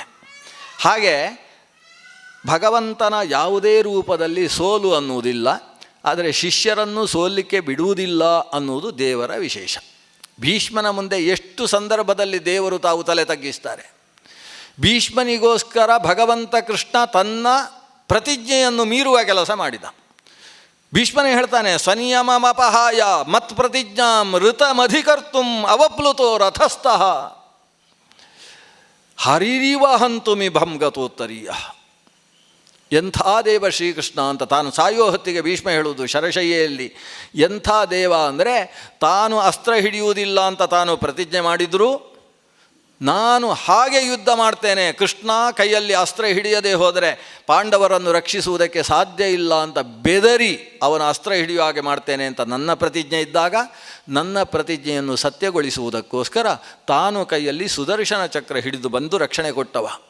ಸುದರ್ಶನ ಚಕ್ರದಿಂದ ಹೊಡಿಲಿಕ್ಕೆ ಬಂದದ್ದಲ್ಲ, ಸುದರ್ಶನ ಚಕ್ರವನ್ನು ಎಳೆದು ಹೊಡಿಬೇಡ ಅಂತ ಹಿಡ್ಕೊಂಡು ಬಂದವ ಚಕ್ರವನ್ನು. ಆ ರೀತಿ ನನ್ನ ಪ್ರತಿಜ್ಞೆಯನ್ನು ಸತ್ಯ ಮಾಡುವುದಕ್ಕೋಸ್ಕರ ಅವನ ಪ್ರತಿಜ್ಞೆ ಬಿಡ್ತಾನೆವ. ಅಂತಹ ಭಕ್ತ ದಯಾಲು, ದೀನ ದಯಾಲು ಅಂತ ಅವನನ್ನು ಹೊಗಳ್ತಾನೆ ಸಾಯುವ ಹೊತ್ತಿಗೆ ಭೀಷ್ಮ. ಅಂತಹ ಪರಮಾತ್ಮ ಈಗ ಅದೇ ಭೀಷ್ಮನ ಮುಂದೆ ತನ್ನದೇ ಆದ ಇನ್ನೊಂದು ರೂಪದಿಂದ ಅವನಿಗೆ ಪಾಠ ಹೇಳಿದಂತಹ ದೇವ ತಾನು ಸೋತ ಹಾಗೆ ನಾಟಕ ಮಾಡಿದ. ದೇವರ ಈ ಪ್ರಕರಣವನ್ನು ಅಂಬೆ ನೋಡ್ತಾಳೆ. ಅವಳಿಗೆ ನಿಜವಾಗಿಯೂ ದೇವರು ಸೋತ ಅಂತ ಅನಿಸಿತಂತೆ, ನಾಟಕ ಅಂತ ಅನಿಸಲೇ ಇಲ್ಲ. ಕೆಲವು ಯಕ್ಷಗಾನ ನೋಡಿದಾಗ ಅಳ್ತೇವಲ್ಲ ನಾವು, ಇದಕ್ಕೆ ನಮಗೆ ಅದು ಯಕ್ಷಗಾನ ನಾಟಕ ಅಂತ ಅನಿಸೋದೇ ಇಲ್ಲ. ಪಾಪ ಅಂಬೆ ಬೆಂಕಿಗೆ ಬಿದ್ದು ನಿನಗೆ ಹಾಗಾಗಲಿ ಹೀಗಾಗಲಿ ಅಂತ ಹೇಳ್ತಾ ಇದ್ದರೆ ನಮಗೆ ಕಣ್ಣಲ್ಲಿ ನೀರೇ ನೀರು. ಯಾಕೆ ಅದೇ ರೀತಿ ಇಲ್ಲಿ ಪರಶುರಾಮರ ಸೋಲು ಅಂತ ಅನಿಸಿತು. ಅವಳು ಹೇಳ್ತಾಳೆ ಪರಶುರಾಮರಲ್ಲಿ, ನಾನು ಭೀಷ್ಮನನ್ನು ಕಾಲು ಹಿಡಿಯುವ ಕೆಲಸ ಮಾಡಲಾರೆ, ನನಗೆ ನಿಮ್ಮಿಂದ ಕೊಲ್ಲಿಕ್ಕಾಗಲಿಲ್ಲ ಅಂದರೆ ನಾನೇ ಕೊಲ್ತೇನೆ ಅಂತಾಳೆ ಅವಳು. ನಿಮ್ಮಿಂದ ಆಗಲಿಲ್ಲ ಅಲ್ವಾ, ನಾನು ಕೊಲ್ತೇನೆ. ಕೊಲ್ಲುವುದಕ್ಕೆ ಏನು ಮಾರ್ಗ ಅನ್ನುವುದನ್ನು ನಾನು ಋಷಿಮುನಿಗಳ ಜೊತೆಗೆ ಕುಳಿತು ಚಿಂತನೆ ಮಾಡ್ತೇನೆ. ಹೇಗೆ ತಪಸ್ಸು ಮಾಡಿ ಯಾರಿಂದ ಏನು ವರ ಪಡೆದು ಮುಂದಿನ ಈ ಜನ್ಮದಲ್ಲ ಮುಂದಿನ ಜನ್ಮದಲ್ಲಾದರೂ ಸಾಯಿಸುವುದು ಸಿದ್ಧ. ಅದಿಲ್ಲದೆ ನನ್ನ ಬದುಕಿಗೆ ಬೇರೆ ಅರ್ಥವೇ ಇಲ್ಲ. ಇಂಥ ಒಂದು ಕೆಚ್ಚು ಅಂಬೆಗೆ ಬಂದು ಹೋಗಿದೆ. ಹಾಗಾದರೆ ಇದಕ್ಕೆ ಏನೋ ಜನ್ಮಾಂತರದ ಸಂಬಂಧ ಇದೆ ಅನ್ನೋದನ್ನು ನಾವು ತಿಳ್ಕೊಳ್ಬೇಕು. ಆ ಕೆಚ್ಚಿನಿಂದ ಅವಳು ಪರಶುರಾಮರಿಗೆ ನಮಸ್ಕಾರವನ್ನು ಮಾಡದೆ, ಅಕೃತವರ್ಣನಲ್ಲೂ ಮಾತಾಡದೆ ಅಲ್ಲಿಂದ ತಾನು ಕಾಡಿಗೆ ಹೋಗ್ತಾಳೆ. ಯಮುನಾ ನದಿಯ ತೀರಕ್ಕೆ ಬಂದಳು. ಯಮುನಾ ನದಿ ತೀರದಲ್ಲಿ ತಪಸ್ಸು ಮಾಡ್ತಾಳೆ. ಅನೇಕ ಋಷಿಮುನಿಗಳ ಜೊತೆಯಲ್ಲಿರ್ತಾಳೆ. ಅವಳ ತಪಸ್ಸಿನ ಬಗ್ಗೆ ಒಂದು 10 ಶ್ಲೋಕಗಳಿದ್ದಾವೆ. ಅವಳು 15 ದಿವಸಕ್ಕೆ ಒಂದು ಬಾರಿ ಒಂದು ಎಲೆ ತಿನ್ನುವುದಂತೆ, ಅಷ್ಟೇ. ಪರ್ಣಾಹಾರ, ಎಲೆಯನ್ನು ಬಿಟ್ಟವಳೊಬ್ಬಳಿದ್ಲು ಅಪರ್ಣ ಅಂತ. ಪಾರ್ವತೀದೇವಿ ಎಲೆಯನ್ನೂ ತಿನ್ನದೇ ತಪಸ್ಸು ಮಾಡಿದ್ದಕ್ಕೆ ಅವಳಿಗೆ ಅಪರ್ಣ ಅಂತ ಹೆಸರಾಯಿತಂತೆ. ಅವಳ ತಂಗಿ ಒಬ್ಬಳಿದ್ಲು, ಪರ್ವತನ ಮಗಳೇ, ಅವಳಿಗೆ ಏಕಪರ್ಣ ಅಂತ ಹೆಸರು. ಅಂದರೆ ಒಂದೇ ಎಲೆ ತಿಂದುಕೊಂಡು ತಪಸ್ಸು ಮಾಡಿದವಳು. ಇನ್ನೊಬ್ಬಳು ಒಂದು ದಾಸವಾಳ ತಿಂದುಕೊಂಡು ತಪಸ್ಸು ಮಾಡಿದವಳಿದ್ದಾಳೆ, ಅವಳಿಗೆ ಏಕಪಾಟಲ ಅಂತ ಹೆಸರು. ಹೀಗೆ ಆ 3 ಜನ ಅಕ್ಕ ತಂಗಿಯರಿದ್ದರು, ಹಿಮವಂತನಿಗೆ ಮಕ್ಕಳು, ಮೇನಕೆಯಲ್ಲಿ ಹುಟ್ಟಿದವರು ಅಂತ ಅವರ ಕಥೆ ಬರ್ತದೆ. ಹಾಗೆ ಇವಳು 15 ದಿವಸಕ್ಕೆ ಒಂದು ಎಲೆ ತಿಂದುಕೊಂಡು ತಪಸ್ಸು, ಬೆಂಕಿಯ ಮಧ್ಯದಲ್ಲಿ ತಪಸ್ಸು, ಏಕಪಾದದಲ್ಲಿ, ಅದು ಅಂಗುಷ್ಠದಲ್ಲಿ ನಿಂತುಕೊಂಡು ಕೈಗಳನ್ನು ಶಿರಸ್ಸಿನ ಮೇಲೆ ಆಕಾಶದ ತನಕ ಎತ್ತಿ ಹಿಡಿದು ತಪಸ್ಸು, ಶರೀರವನ್ನು ಶೋಷಣೆ ಮಾಡಿಕೊಂಡು ತಪಸ್ಸು ಮಾಡಿದ್ಲು. ಯಮುನೆಯ ತೀರದಲ್ಲಿ ತಪಸ್ಸು ಮಾಡ್ತಾ ಇದ್ದವಳು ಯಾಕೋ ಸರಿಯಾಗಿ ಸಿದ್ಧಿ ಆಗ್ತಾ ಇಲ್ಲ ಅಂತೇಳಿ ಗಂಗಾ ತೀರಕ್ಕೆ ಹೋಗ್ತಾಳೆ. ಗಂಗಾ ತೀರದಲ್ಲಿ ತಪಸ್ಸು ಮಾಡ್ತಾಳೆ. ಗಂಗೆಯೇ ಹೆಣ್ಣಿನ ರೂಪದಲ್ಲಿ ಬಂದು ಕೇಳ್ತಾಳಂತೆ, ಯಾಕೆ ಮಗಳೇ ಇಷ್ಟು ಕಷ್ಟಪಟ್ಟು ತಪಸ್ಸು ಮಾಡ್ತಾ ಇದ್ದಿ? ಇದು ಧನುರ್ಮಾಸ, ತೀರಾ ಚಳಿ ಇರತಕ್ಕಂಥ ಕಾಲ.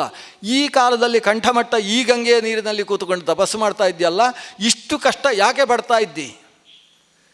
ಇವಳು ಹೇಳ್ತಾಳೆ, ಭೀಷ್ಮನನ್ನು ಸಾಯಿಸುವುದಕ್ಕೋಸ್ಕರ. ಅವಳಿಗೆ ಮರ್ತೋಗಿತ್ತಿದ್ದು ಭೀಷ್ಮನ ಅಮ್ಮ ಅಂತ. ಗಂಗೆಯ ಬಗ್ಗೆ ಮರೆತು ಹೋಗಿ ಹೇಳ್ತಾಳೆ, ನಾನು ಭೀಷ್ಮನನ್ನು ಸಾಯಿಸಬೇಕು ಅಂತ ತಪಸ್ಸು ಮಾಡ್ತಾ ಇದ್ದೇನೆ. ಗಂಗೆಗೂ ಕಣ್ಣಲ್ಲಿ ನೀರು ಬರುತ್ತಂತೆ, ನನ್ನ ಮಗನನ್ನು ಸಾಯಿಸಲಿಕ್ಕೆ ಇಷ್ಟು ಕಷ್ಟಪಡ್ತದಲ್ಲ ಒಂದು ಹೆಣ್ಣು ಮಗಳು, ಛೇ ಇದಕ್ಕೇನಾದರೂ ಉಪಕಾರ ಮಾಡಬೇಕು.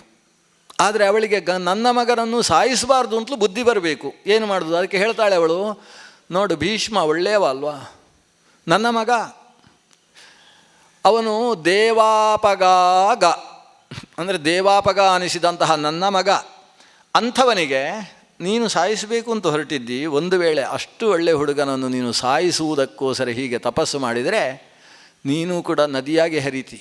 ಎಂಥ ನದಿ ಅಂದರೆ ನನ್ನ ಹಾಗೆ ಗಂಗೆಯ ಹಾಗೆ ನದಿ ಅಲ್ಲ, ಅದು ವರ್ಷದಲ್ಲಿ 1 ತಿಂಗಳು ಮಾತ್ರ ಹರಿಯುವ ನದಿ. ಮಳೆ ಬಂದಾಗ ಮಾತ್ರ ನೀರುಂಟು, ಕೊನೆಗೆ ಮಳೆಗಾಲದ ಕೊನೆಯಲ್ಲಿ ನೀರೇ ಇಲ್ಲ, ಮಳೆಗಾಲದ ಆರಂಭದಲ್ಲೂ ನೀರಿಲ್ಲ, ಯಾವುದೋ ಸ್ವಲ್ಪ ಕಾಲ ಮಾತ್ರ ನೀರುಳ್ಳದ್ದು, ಅದು ಕೂಡ ಕುಟಿಲ. ಅತ್ತ ಇತ್ತ ಹೋಗುವ ಕುಟಿಲ ನದಿ, ಸ್ನಾನಕ್ಕೆ ಅಯೋಗ್ಯವಾದ ನೀರು. ಆ ನೀರನ್ನು ಆಚಮನಕ್ಕೆ ತೆಗೆದುಕೊಂಡಿತು ಅಂತಾದರೆ ವಾಸನೆಯುಕ್ತವಾದ್ದು. ಅಂಥ ಕುಟಿಲವಾದ ಕೆಟ್ಟ ನದಿಯಾಗಿ ನೀನು ಲೋಕದಲ್ಲಿ ಹರಿಬೇಕಾಗುತ್ತೆ, ನಿನಗೆ ಶಾಪ ಬರ್ತದೆ, ಅವನನ್ನು ಕೊಲ್ಲುವ ಯೋಚನೆ ಮಾಡಬೇಡ ಅಂತ ಹೇಳಿದ್ಲು ಅದೃಶ್ಯಳಾದ್ಲು. ಇವಳು ತನ್ನ ತಪಸ್ಸು ಬಿಡಲಿಲ್ಲಂತೆ.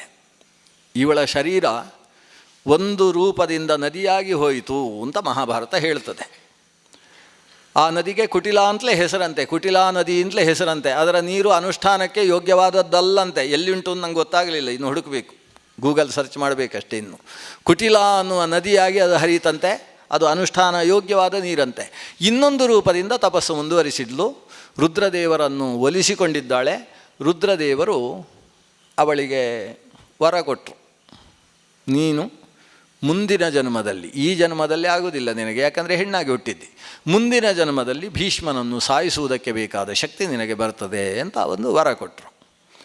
ಈ ವರವನ್ನು ಪಡೆದವಳು ಬೇಗ ಸಾಯಬೇಕು ಅಂತ ತೀರ್ಮಾನಿಸಿದ್ಳು. ಭೀಷ್ಮನನ್ನು ಬೇಗ ಕೊಲ್ಲಬೇಕು, ನಾನು ಇನ್ನಷ್ಟು ಬದುಕಿದರೆ ಮುಂದಿನ ಜನ್ಮ ಬರುವುದಕ್ಕೆ ಬಹಳ ಕಾಲ, ಸುಮ್ಮನೆ ಕಾಲವ್ಯತ್ಯಯವನ್ನು ಮಾಡಬಾರ್ದು ಅಂತ ತೀರ್ಮಾನಿಸಿದ್ಲು. ಒಂದಷ್ಟು ಕಟ್ಟಿಗೆಗಳನ್ನೆಲ್ಲ ಜೋಡಿಸಿ ಚಿತೆಯನ್ನು ನಿರ್ಮಾಣ ಮಾಡಿದ್ಲು. ಸುತ್ತ ಋಷಿಮುನಿಗಳೆಲ್ಲ ಸೇರಿದ್ದಾರೆ. ಎಲ್ಲ ಋಷಿಮುನಿಗಳ ಮುಂದೆ ಯಮುನೆಯ ತೀರದಲ್ಲಿ, ಗಂಗೆಯ ತೀರ ಅಲ್ಲ, ಮತ್ತೆ ಯಮುನೆಗೆ ಬಂದಿದ್ದಾಳೆ, ಯಮುನಾ ನದಿಯ ತೀರದಲ್ಲಿ ಚಿತೆಯನ್ನು ನಿರ್ಮಿಸಿ ಅದರ ಮುಂದೆ ಭೀಷ್ಮನನ್ನು ಸಾಯಿಸುವುದಕ್ಕೋಸ್ಕರ ಹುಟ್ಟಲಿದ್ದೇನೆ ಅಂತ 3-4 ಬಾರಿ ಹೇಳ್ತಾ ಬೆಂಕಿಗೆ ಹಾರಿದ್ಲು. ಬೆಂಕಲ್ಲಿ ಸುಟ್ಟು ಕರಕಲಾದ್ಲು. ಇಷ್ಟು ಮಹಾಭಾರತದ ಬಗ್ಗೆ ಕತೆ. ಅಲ್ಲಿ ಬೆಂಕಿಯಲ್ಲಿ ಅದು ಯಾರು ಭೀಷ್ಮಾಚಾರ್ಯರ ಮುಂದೆಯೇ ಹೋಗಿ ಬೆಂಕಿ ಹಾಕಿ ನಿನ್ನ ಮುಂದೆಯೇ ಸಾಯ್ತೇನೆ ಅಂತ ಹೇಳಿ, ಇದೆಲ್ಲ ವಿಧಾನಸೌಧದ ಮುಂದೆ ಪ್ರತಿಭಟನೆ ಮಾಡಿದ ಹಾಗೆಲ್ಲ ಮಾಡಲಿಲ್ಲ ಅವಳು. ಅದರ ಮುಂದೆ ಅಲ್ಲಿ ಬೆಂಕಿಗೆ ಹಾರಿ ಬೆಂಕಿಯಲ್ಲಿ ಅವಳ ಕಾಲು ಸುಡ್ತಾ ಇರಬೇಕಾದ್ರೆ ಅದಕ್ಕೊಂದು ಪ್ರತಿಜ್ಞೆ, ಹೊಟ್ಟೆ ಸುಡುವಾಗ ಮತ್ತೊಂದು, ಸೀರೆ ಸುಡುವಾಗ ನಿಮ್ಮ ಕುರುಕುಲದ ಸೊಸೆಯ ಚರ್ಮ ಎಳೆದ ಹಾಗೆ ಸೀರೆಯನ್ನು ಎಳೆಯುವ ಪ್ರಕರಣ ನೋಡುವ ಹಾಗಾಗಲಿ ಅಂತ ಶಾಪ ಕೊಡುವುದು. ಮೈಯೆಲ್ಲ ಸುಡ್ತಾ ಹೋಗ್ತಾ ಇರಬೇಕಾದರೆ ನೀನು ಶರಶಯ್ಯಲ್ಲಿ ಮಳಗುವಂಥ ಪ್ರಸಂಗ ಬರಲಿ, ನಿನ್ನ ವಂಶವೇ ನಾಶವಾಗಿ ಹೋಗಲಿ, ನಿನ್ನ ಮುಂದೆ ಮಕ್ಕಳೆಲ್ಲ ಸತ್ತು ಹೋಗಲಿ. ಆ ಶಾಪ ಎಲ್ಲ ಯಕ್ಷಗಾನದಲ್ಲಿ ಮಾಡಿರ್ತಕ್ಕಂಥ ಒಂದು ಸುಂದರವಾದ ಕವಿ ಕಲ್ಪನೆ. ಸುಂದರ ಬೇಕದು, ಅದು ಇತಿಹಾಸ ಅಲ್ಲ. ಇಷ್ಟು ತಿಳ್ಕೊಂಡ್ರೆ ಸಾಕು, ಇತಿಹಾಸ ಅಲ್ಲ. ಅದರಿಂದ ಅದು ಕಾವ್ಯ ಅಂತ ಹೇಳಿದರೆ ಅದರಲ್ಲಿ ವಿಶೇಷವಾದ ಕಲ್ಪನೆಗಳುಂಟು. ಆ ಕಲ್ಪನೆಗಳನ್ನು ಕೇಳ್ತಾ ಇದ್ದರೆ ಏನು ಆನಂದ ಆಗ್ತದೆ. ಆಯಿತಾ, ಕವಿ ಕಲ್ಪನೆಯನ್ನು ಜೋಡಿಸಿಕೊಂಡು ಮಾಡಿರ್ತಕ್ಕಂಥ ವಿಷಯವೇ ಹೊರತು ಅವಳು ಭೀಷ್ಮನ ಮುಂದೆ ಬೆಂಕಿಗೆ ಹಾರಿ ಸತ್ತದ್ದಲ್ಲ. ಅವಳಿಗೆ ರುದ್ರನಿಂದ ವರಪ್ರಾಪ್ತಿಯಾದ ಮೇಲೆ ಶರೀರವನ್ನು ಬೇಗ ಮುಗಿಸಬೇಕು ಅನ್ನೋ ಉದ್ದೇಶದಿಂದ ಯಮುನಾ ನದಿಯ ತೀರದಲ್ಲಿ ತಾನೇ ಒಡ್ಡಿದಂತಹ ಚಿತೆಯಲ್ಲಿ ಋಷಿಮುನಿಗಳ ಮುಂದೆ ತಾನು ಅಗ್ನಿ ಪ್ರವೇಶವನ್ನು ಮಾಡಿದಂತಹ ಘಟನೆ ನಡೆಯಿತು. ಪ್ರವೇಶ ಮಾಡುವಾಗ ಅವಳು ಹೇಳ್ತಾ ಇದ್ದದ್ದು ಭೀಷ್ಮನನ್ನು ಸಾಯಿಸುವುದಕ್ಕೆ ಹುಟ್ಟಬೇಕು ನಾನು ಅಂತ ಹೇಳಿಕೊಂಡು ಸತ್ಲು. ಅತ್ತ ಕಥೆ ಏನಾಯಿತು? ನಮ್ಮ ದ್ರುಪದ ಮಹಾರಾಜನಿಗೆ ಮಕ್ಕಳಿರಲಿಲ್ಲಂತೆ. ಪತ್ನಿ ಹತ್ರ ಹೇಳಿದ, ಇಷ್ಟು ಸಮಯ ಆಯಿತು ಮದುವೆಯಾಗಿ, ಒಂದು ಉತ್ಕೃಷ್ಟನಾದ ಮಗ ಬೇಕು, ಅದು ಹಸ್ತಿನಪುರದಲ್ಲಿರುವ ಭೀಷ್ಮನನ್ನು ಸಾಯಿಸುವ ಮಗನನ್ನು ನಾವು ಪಡಿಬೇಕು ಅಂತ. ಇದು ಹಸ್ತಿನಪುರಕ್ಕೂ ಪಾಂಚಾಲ ದೇಶಕ್ಕೂ ಬಹಳ ದೀರ್ಘಕಾಲದಿಂದ ವಿರೋಧ ಇತ್ತು. ಭೀಷ್ಮನ ಮುಂದೆ ಹೋರಾಡಿ ಅನೇಕ ಬಾರಿ ಸೋತಿದ್ದಾರೆ. ಭೀಷ್ಮನನ್ನು ಸಾಯಿಸುವ ಮಗ ನಮಗೆ ಬೇಕು ಅಂತ ಇವನು ಆಲೋಚನೆ ಮಾಡಿ ಪತ್ನಿ ಹತ್ರ ಹೇಳಿ ಕಾಡಿಗೆ ಹೋಗಿ ತಪಸ್ಸು ಮಾಡಿದ. ರುದ್ರನನ್ನೇ ಕುರಿತು ತಪಸ್ಸು ಮಾಡಿ ವರ ಪಡೆದ. ರುದ್ರದೇವರು ಹೇಳಿದರು, ನಿನಗೆ ಗಂಡು ಮಗ ಕೊಡಲಿಕ್ಕೆ ಆಗೋದಿಲ್ಲ, ಎಲ್ಲ ಗ್ರಹಸ್ಥಿತಿಯೆಲ್ಲ ಅಷ್ಟು ಸರಿ ಇಲ್ಲ, ಆದ್ದರಿಂದ ಹೆಣ್ಣು ಮಗುವನ್ನು ನೀನು ಪಡಿಬೇಕಾಗ್ತದೆ. ಇವನು ಹೇಳಿದ, ಅದಾಗೋದಿಲ್ಲ, ಹಾಗಾದರೆ ತಪಸ್ಸು ಮುಂದುವರಿಸ್ತೇನೆ, ಈಗ ಸದ್ಯ ನೀನು ಸ್ಯಾಂಕ್ಷನ್ ಮಾಡಿದ್ದನ್ನು ವಾಪಸ್ ತೆಗೋ ಅಂತ ಹೇಳ್ತಾನೆ, ಅದು ಸದ್ಯಕ್ಕೆ ಬೇಡ, ನನಗೆ ಗಂಡು ಮಗುವೇ ಬೇಕು. ರುದ್ರ ಹೇಳಿದ, ಹೆಣ್ಣು ಮಗು ಹುಡ್ತದೆ, ಆಮೇಲೆ ಗಂಡಾಗ್ತದೆ, ಗಂಡಾಗಿ ಅದು ಭೀಷ್ಮನನ್ನು ನಾಶ ಮಾಡ್ತದೆ, ಅಂಥ ಮಗುವನ್ನು ಪಡಿ. ಇವ ನಮಸ್ಕಾರ ಮಾಡಿದ. ರುದ್ರದೇವ ಅದೃಶ್ಯನಾದ. ಅಂತೂ ಮಗು ಹೆಣ್ಣು ಹುಟ್ಟುತ್ತೆ, ಗಂಡಾಗುತ್ತೆ. ರುದ್ರನ ಮೇಲೆ ಎಷ್ಟು ವಿಶ್ವಾಸ! ಒಬ್ಬ ವ್ಯಕ್ತಿಗೆ ದೇವರ ಮೇಲೆ ವಿಶ್ವಾಸ ಇದ್ದರೆ ಅವ ಹೇಗೆ ಇರ್ತಾನೆ ಅನ್ನೋದಕ್ಕೆ ಈಗ ದ್ರುಪದ ದೃಷ್ಟಾಂತ, ಮುಂದಿನ ಅವನ ಘಟನೆ ದೃಷ್ಟಾಂತ. ಹೆಣ್ಣು ಮಗು ಹುಟ್ಟುತ್ತಂತೆ, ಆಮೇಲೆ ಗಂಡಾಗ್ತದಂತೆ. ಯಾರಾದರೂ ನಂಬುವುದಕ್ಕೆ ಸಾಧ್ಯವೋ? ದೇವರು ಹೇಳಿದ್ದಲ್ವಾ, ನಂಬಿದ. ಎಷ್ಟು ಅಚಲ ವಿಶ್ವಾಸ ಅಂತೇಳಿದರೆ, ತನ್ನ ಪತ್ನಿ ಹತ್ರ ಹೇಳಿದ, ಹೀಗೀಗೆ ಅದರಿಂದ ಹೆಣ್ಣು ಮಗು ಹುಟ್ಟುತ್ತೆ, ಬೇಸರ ಮಾಡ್ಕೋಬೇಡ, ಅದಕ್ಕೆಲ್ಲ ಗಂಡಿಗೆ ಸಂಬಂಧಪಟ್ಟ ಸಂಸ್ಕಾರವನ್ನೇ ಮಾಡಬೇಕು, ನಾಮಕರಣ ಮಾಡುವಾಗಲೂ ಗಂಡಿನ ಹೆಸರಿಡಬೇಕು, ಆಮೇಲೆ ವಸ್ತ್ರಗಳನ್ನು ಹೊಲಿಸುವಾಗ ಗಂಡಿನ ವಸ್ತ್ರಗಳನ್ನೇ, ಯುದ್ಧಾಭ್ಯಾಸ ಗಂಡಿಗೆ ಏನೇನು ನಡೆಯುತ್ತೆ ಎಲ್ಲ ನಡೆಸಬೇಕು, ಆಮೇಲೆ ಒಂದು ಹೆಣ್ಣು ನೋಡಿ ಮದುವೆ ಮಾಡಬೇಕು. ಇಷ್ಟು. ಹುಟ್ಟಿದ್ದು ಹೆಣ್ಣು ಮಗು. ಹೆಣ್ಣು ಮಗುವಿಗೆ ನಾಮಕರಣ ಮಾಡಿದರು, ಶಿಖಂಡಿ ಅಂತ ಹೆಸರಿಟ್ಟರು. ಶಿಖಂಡಿ ಅಂತೇಳಿದರೆ ನವಿಲಗರಿ ಅಂತ ಅರ್ಥ. ಶಿಖಂಡಿ ಅಂದರೆ ನವಿಲು ಅಂತಲೇ ಅರ್ಥ ಆಗ್ತದೆ. ಶಿಖಂಡ ಅಂದರೆ ನವಿಲಗರಿ. ಶಿಖಂಡಿ ಅನ್ನೋದು ಪುಲ್ಲಿಂಗದ ಶಬ್ದ, ಅದು ಸ್ತ್ರೀಲಿಂಗದ ಶಬ್ದ ಅಲ್ಲ. ಸಂಸ್ಕೃತದಲ್ಲಿ ಹೇಗೆ ಅದು ಉಳ್ಳದ್ದು ಅನ್ನೋ ಅರ್ಥದಲ್ಲಿ ಧನಿ ಅಂತಿದೆ, ದುಃಖಿ ಅಂತಿದೆ, ಸುಖಿ ಅಂತಿದೆ. ಸುಖ ಉಳ್ಳವನನ್ನು ಸುಖಿ ಅಂತ ಹೇಳಿದರೆ ಅದು ಪುಲ್ಲಿಂಗದ ಶಬ್ದ. ಸ್ತ್ರೀಯನ್ನು ಹೇಳಬೇಕಾದ್ರೆ ಸುಖಿ ಅನ್ನಬಾರ್ದು, ಸುಖಿನಿ ಅನ್ನಬೇಕು, ದುಃಖಿನಿ ಅನ್ನಬೇಕು. ವನಮಾಲಿ, ಗದಿ, ಶಾರಂಗಿ ಅದೆಲ್ಲ ಪುಲ್ಲಿಂಗದ ಶಬ್ದ. ಹೆಣ್ಣನ್ನು ಹೇಳಬೇಕಾದ್ರೆ ವನಮಾಲಿನಿ, ಗದಿನಿ, ಶಾರಂಗಿಣಿ ಅನ್ನಬೇಕೇ ಹೊರತು ವನಮಾಲಿ, ಗದಿ, ಶಾರಂಗಿ ಅಂತ ಅದು ಈ ಅಂತ ಕಂಡಿತು ಅಂತ ಹೆಣ್ಣು ಅಂತ ಹೇಳುವುದಲ್ಲ. ಶಾರಂಗಿ ಅಂದರೆ ಶಾರ್ಂಗವನ್ನು ಧರಿಸಿದವ ಅಂತ ಅರ್ಥ. ಹಾಗೆ ಶಿಖಂಡಿ ಅನ್ನೋದು ಪುಲ್ಲಿಂಗದ ಶಬ್ದ. ಅವನಿಗೆ ಹೆಣ್ಣಾಗಿ ಹುಟ್ಟಿದ್ರಿಂದ ನಿಜವಾಗಿ ಶಿಖಂಡಿನಿ ಅಂತ ಹೆಸರಿಡಬೇಕಿತ್ತು. ಇವರು ಹಾಗಿರಲಿಲ್ಲ, ಶಿಖಂಡಿ ಅಂತ ಹೆಸರಿಟ್ಟರು. ಇವ ನವಿಲಿನ ಗರಿಯ ಹಾಗೆ ತುಂಬ ಚಂದ ಇರತಕ್ಕಂಥವ, ಮೇ ಎಷ್ಟು ಚಂದ, ಮುಖ ಎಷ್ಟು ಚಂದ, ಮೀಸೆ ಬರದೇ ಇರುವಂಥ ಹುಡುಗ ಆಗ್ತಾನೆ ಇವ ಅಂತ ಅಷ್ಟು ಖುಷಿಯಾಗಿ ಶಿಖಂಡಿ ಅಂತ ನಾಮಕರಣ ಮಾಡಿದರು. ಮಗು ಬೆಳೆಯಿತು. ಯುದ್ಧಾಭ್ಯಾಸವನ್ನೂ ಕಲಿಸಿದರು. ವಿಶೇಷ ವಿದ್ಯಾಭ್ಯಾಸಕ್ಕೆ ಕಳಿಸಿದ್ದು ಹಸ್ತಿನಪುರಕ್ಕೆ. ದ್ರೋಣಾಚಾರ್ಯರಂಥ ಗುರುಗಳು ಬೇರೆ ಎಲ್ಲೂ ಸಿಗುವುದಿಲ್ಲ ಅಂತ ಹೇಳಿ ದ್ರೋಣಾಚಾರ್ಯರ ಕೈಯಲ್ಲೇ ಪಾಠ ಕೇಳುವುದಕ್ಕೆ ಶಿಖಂಡಿ ಹೋದ. ದ್ರೋಣಾಚಾರ್ಯರಿಗೂ ಇದು ಹೆಣ್ಣು ಅಂತ ಗೊತ್ತಾಗಲಿಲ್ಲ, ಅಷ್ಟು ಗುಪ್ತ ಮಾಡಿದ್ದಾರೆ. ಇದು ಹೆಣ್ಣು ಅಂತ ಗೊತ್ತಿರುವುದು ಕೇವಲ ದ್ರುಪದನಿಗೆ ಮತ್ತು ದ್ರುಪದನ ತಾಯಿಗೆ ಮಾತ್ರ. ದಾಸಿಯರಿಗೂ ಗೊತ್ತಿಲ್ಲಂತೆ, ಆ ರೀತಿ ಬೆಳೆಸಿದ್ದಾರಲ್ವ ಈ ರಾಜರು. ಶಿಖಂಡಿ ಉತ್ತಮ ಮಹಾಶಕ್ತಿಶಾಲಿಯಾದಂತಹ ತಾನು ಧನುರ್ವಿದ್ಯೆಯ ಅಭ್ಯಾಸವನ್ನು ನಡೆಸಿದ್ದಾಳೆ ಅಥವಾ ನಡೆಸಿದ್ದಾನೆ ಅಂತ ಹೇಳುವ. ಈಗ ಮದುವೆಯ ವಯಸ್ಸು ಬಂತು. ಮಂತ್ರಿಗಳೆಲ್ಲ ಕೇಳಿದರು, ವಯಸ್ಸಿಗೆ ಬಂದರೂ ಮದುವೆ ಮಾಡದೆ ಹೋದರೆ ಹೇಗೆ ನಮ್ಮ ರಾಜಕುಮಾರನಿಗೆ ಅಂತ ಕೇಳಿದರು.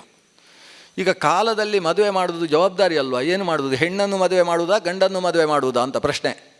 ಹೆಂಡತಿ ಮತ್ತು ಗಂಡನ ಪ್ರಶ್ನೆ, ದ್ರುಪದ ಚಿಂತನೆ. ದ್ರುಪದ ಹೇಳ್ತಾನೆ, ಒಂದು ಹೆಣ್ಣನ್ನು ತಂದು ಮದುವೆ ಮಾಡಬೇಕು. ಯಾಕಂದರೆ ರುದ್ರದೇವರು ಹೇಳಿದ್ದಾರೆ ಇವನು ಗಂಡಾಗ್ತಾನೆ ಅಂತ. ರುದ್ರರ ಮಾತಿನಲ್ಲಿ ಯಾವತ್ತೂ ನಮಗೆ ಅವಿಶ್ವಾಸ ಇಲ್ಲ. ಅವ ಹೇಳಿದ್ದು ನಡೆಯುತ್ತೆ ಅಂತ ಹೇಳಿದರು. ಅಷ್ಟು ಹೊತ್ತಿಗೆ ಸರಿಯಾಗಿ ಹಿರಣ್ಯವರ್ಮ, ಅವನು ದಶಾರ್ಣ ದೇಶದ ಅಧಿಪತಿ. ದಶಾರ್ಣ ದೇಶ ಅಂತೇಳಿದರೆ ಇವತ್ತಿನ ಪಂಜಾಬ್ ಪ್ರಾಂತ್ಯ. ಪಂಜಾಬ್ ಅಂತೇಳಿದರೆ 5 ನದಿ ಹರಿಯುವುದು, 5 ನದಿಗಳ ಹರಿಯುವ ದೇಶ. ಶುತುದ್ರಿ, ಶತಲಜ, ಇವತ್ತು ಸಟ್ಲೇಜ್ ಅಂತ ಕರೀತಾರೆ, ಅಂತಹ ನದಿಗಳು ಹರಿಯತಕ್ಕಂಥ ಪ್ರದೇಶ. ಅದಕ್ಕೆ ಆ ಕಡೆ ಹಿಮಾಚಲ ಪ್ರದೇಶ ಸೇರಿದರೆ ಅದಕ್ಕೆ ಒಟ್ಟಿಗೆ ದಶಾರ್ಣ ದೇಶ ಅಂತ ಆಗ ಪ್ರಸಿದ್ಧ. ದಶಾರ್ಣ ಅಂದರೆ 10 ನದಿಗಳು ಹರಿಯುವ ದೇಶ ಅಂತ ಅರ್ಥ. ಆ ದಶಾರ್ಣ ದೇಶದ ಅಧಿಪತಿಯಾದಂತಹ ಹಿರಣ್ಯವರ್ಮನ ಮಗಳು ಬಹಳ ಸುಂದರಿ, ಸುಶೀಲ ಸಂಪನ್ನೆ. ಈ ನಮ್ಮ ವಂಶಕ್ಕೆ ಯೋಗ್ಯವಾದಂಥ ಹೆಣ್ಣು ಮಗಳು, ಜೊತೆಗೆ ಹಿರಣ್ಯವರ್ಮ ಮಹಾಪರಾಕ್ರಮಿ, ಅವನ ಮಗಳು ಅಂತ ಹೇಳಿ ತಂದು ಮದುವೆಯೂ ಮಾಡಿದರು. ನೋಡಿ, ಅವರೆಲ್ಲ ಮದುವೆಗೆ ಬಂದಿದ್ದಾರೆ, ಮದುವೆ ನಡೆದಿದೆ. ಮದುವೆ ನಡೆಯುವಾಗ ಯಾರಿಗೂ ಇದು ಹೆಣ್ಣಿಗೆ ಹೆಣ್ಣನ್ನು ಮದುವೆ ಮಾಡ್ತಾ ಇದ್ದೇವೆ ಅಂತ ಯಾರಿಗೂ ಅನಿಸದೇ ಇರುವ ಹಾಗೆ ಬೆಳೆಸಿದ್ದಾರೆ ಈ ಕಥೆ. ಮದುವೆಯೂ ಆಯಿತು. ಮದುವೆಯಾದ ಮೇಲೆ ಒಂದು 6 ತಿಂಗಳು ಬಿಟ್ಟು ನಮ್ಮ ಹಿರಣ್ಯವರ್ಮ ಅಲ್ಲಿಗೆ ಬಂದಾಗ ಈ ಹೆಣ್ಣು ಮಗಳು ಹೇಳ್ತಾಳೆ, ಏನೋ ಸಮಸ್ಯೆ ಉಂಟು ನಮ್ಮ ಕುಟುಂಬದಲ್ಲಿ, ನನಗೆ ಯಾಕೆ ಅಂತ ಅರ್ಥ ಆಗ್ತಾ ಇಲ್ಲ ಅಂತ ಹೇಳ್ತಾಳೆ ಹೆಣ್ಣು ಮಗಳು. ಏನು ಸಮಸ್ಯೆ ಇಂಥ ನಾಚಿಕೆ ಆಯಿತು ಅವಳಿಗೆ, ಹೇಳಲೇ ಇಲ್ಲ ಅವಳು. ಸಮಸ್ಯೆ ಏನು ಅಂತ ಹೇಳಲಿಲ್ಲ. ಈ ಹಿರಣ್ಯವರ್ಮನಿಗೆ ಏನು ಅನಿಸಿತು, ಸಖಿಯರನ್ನು ಬಿಟ್ಟು ಹೋದ 4 ಜನರನ್ನು ಸರಿಯಾಗಿ ನೋಡಿ ತಿಳಿಸಬೇಕು, ಏನು ಸಮಸ್ಯೆ ಅಂತ ತಿಳಿಸಬೇಕು ಅಂತ. ಇವಳ ಸಖಿಯರಿದ್ದು ಒಂದು 10 ದಿವಸ ಬಿಟ್ಟು ಬಂದರು ಹಿರಣ್ಯವರ್ಮನ ದೇಶಕ್ಕೆ, ದಶಾರ್ಣ ದೇಶಕ್ಕೆ ಬಂದು ಹೇಳಿದರು, ಅಲ್ಲಿದ್ದ ಅವನ ಮಗ ಹೆಣ್ಣಂತೆ, ಹೆಣ್ಣಿಗೆ ನಿಮ್ಮ ಮಗಳನ್ನು ಮದುವೆ ಮಾಡಿದ್ದಾರೆ ಅಂತ. ಹಿರಣ್ಯವರ್ಮನಿಗೊಂದು ಸಿಟ್ಟು ಬಂತು. ಇದು ಇಡೀ ನಮ್ಮ ದೇಶಕ್ಕೆ ಮಾಡಿದ ಅವಮಾನ. ನಮ್ಮ ಹೆಣ್ಣು ಮಗಳನ್ನು ಹೋಗಿ ಅವರು ಗಂಡು ಮಗು ಅಂತ ಹೆಣ್ಣು ಮಗಳನ್ನೇ ವ್ಯವಸ್ಥೆ ಮಾಡಿ ನಾಟಕ ಮಾಡ್ತಾ ಇದ್ದಾರೆ, ತಮಾಷೆ ನೋಡ್ತಾ ಇದ್ದಾರೆ, ಇದು ನಮ್ಮ ದೇಶಕ್ಕೆ ಮಾಡಿದ ಅವಮಾನ ಅಂತ ಭಾರಿ ಸಿಟ್ಟು ಬರ್ತದೆ. ಸಿಟ್ಟು ಬಂದು ಒಂದು ಪತ್ರ ಬರೆದು ಕಳಿಸ್ತಾನೆ ದ್ರುಪದನಿಗೆ. ನಾನು ನನ್ನ ಸೇನೆಯನ್ನು ಸಜ್ಜುಗೊಳಿಸ್ತಾ ಇದ್ದೇನೆ, ನಮ್ಮ ದೇಶಕ್ಕೆ ಅವಮಾನ ಮಾಡಿದ್ದಿ, ನಿಮ್ಮನ್ನು ಸಾಯಿಸಿಬಿಡ್ತೇನೆ ಅಂತ, ಯುದ್ಧಕ್ಕೆ ಹೊರಟು ಬರ್ತಾ ಇದ್ದೇನೆ ಅಂತ ಪತ್ರ ಬರೆದು ಕಳಿಸಿದ. ಪತ್ರ ಬಂತು.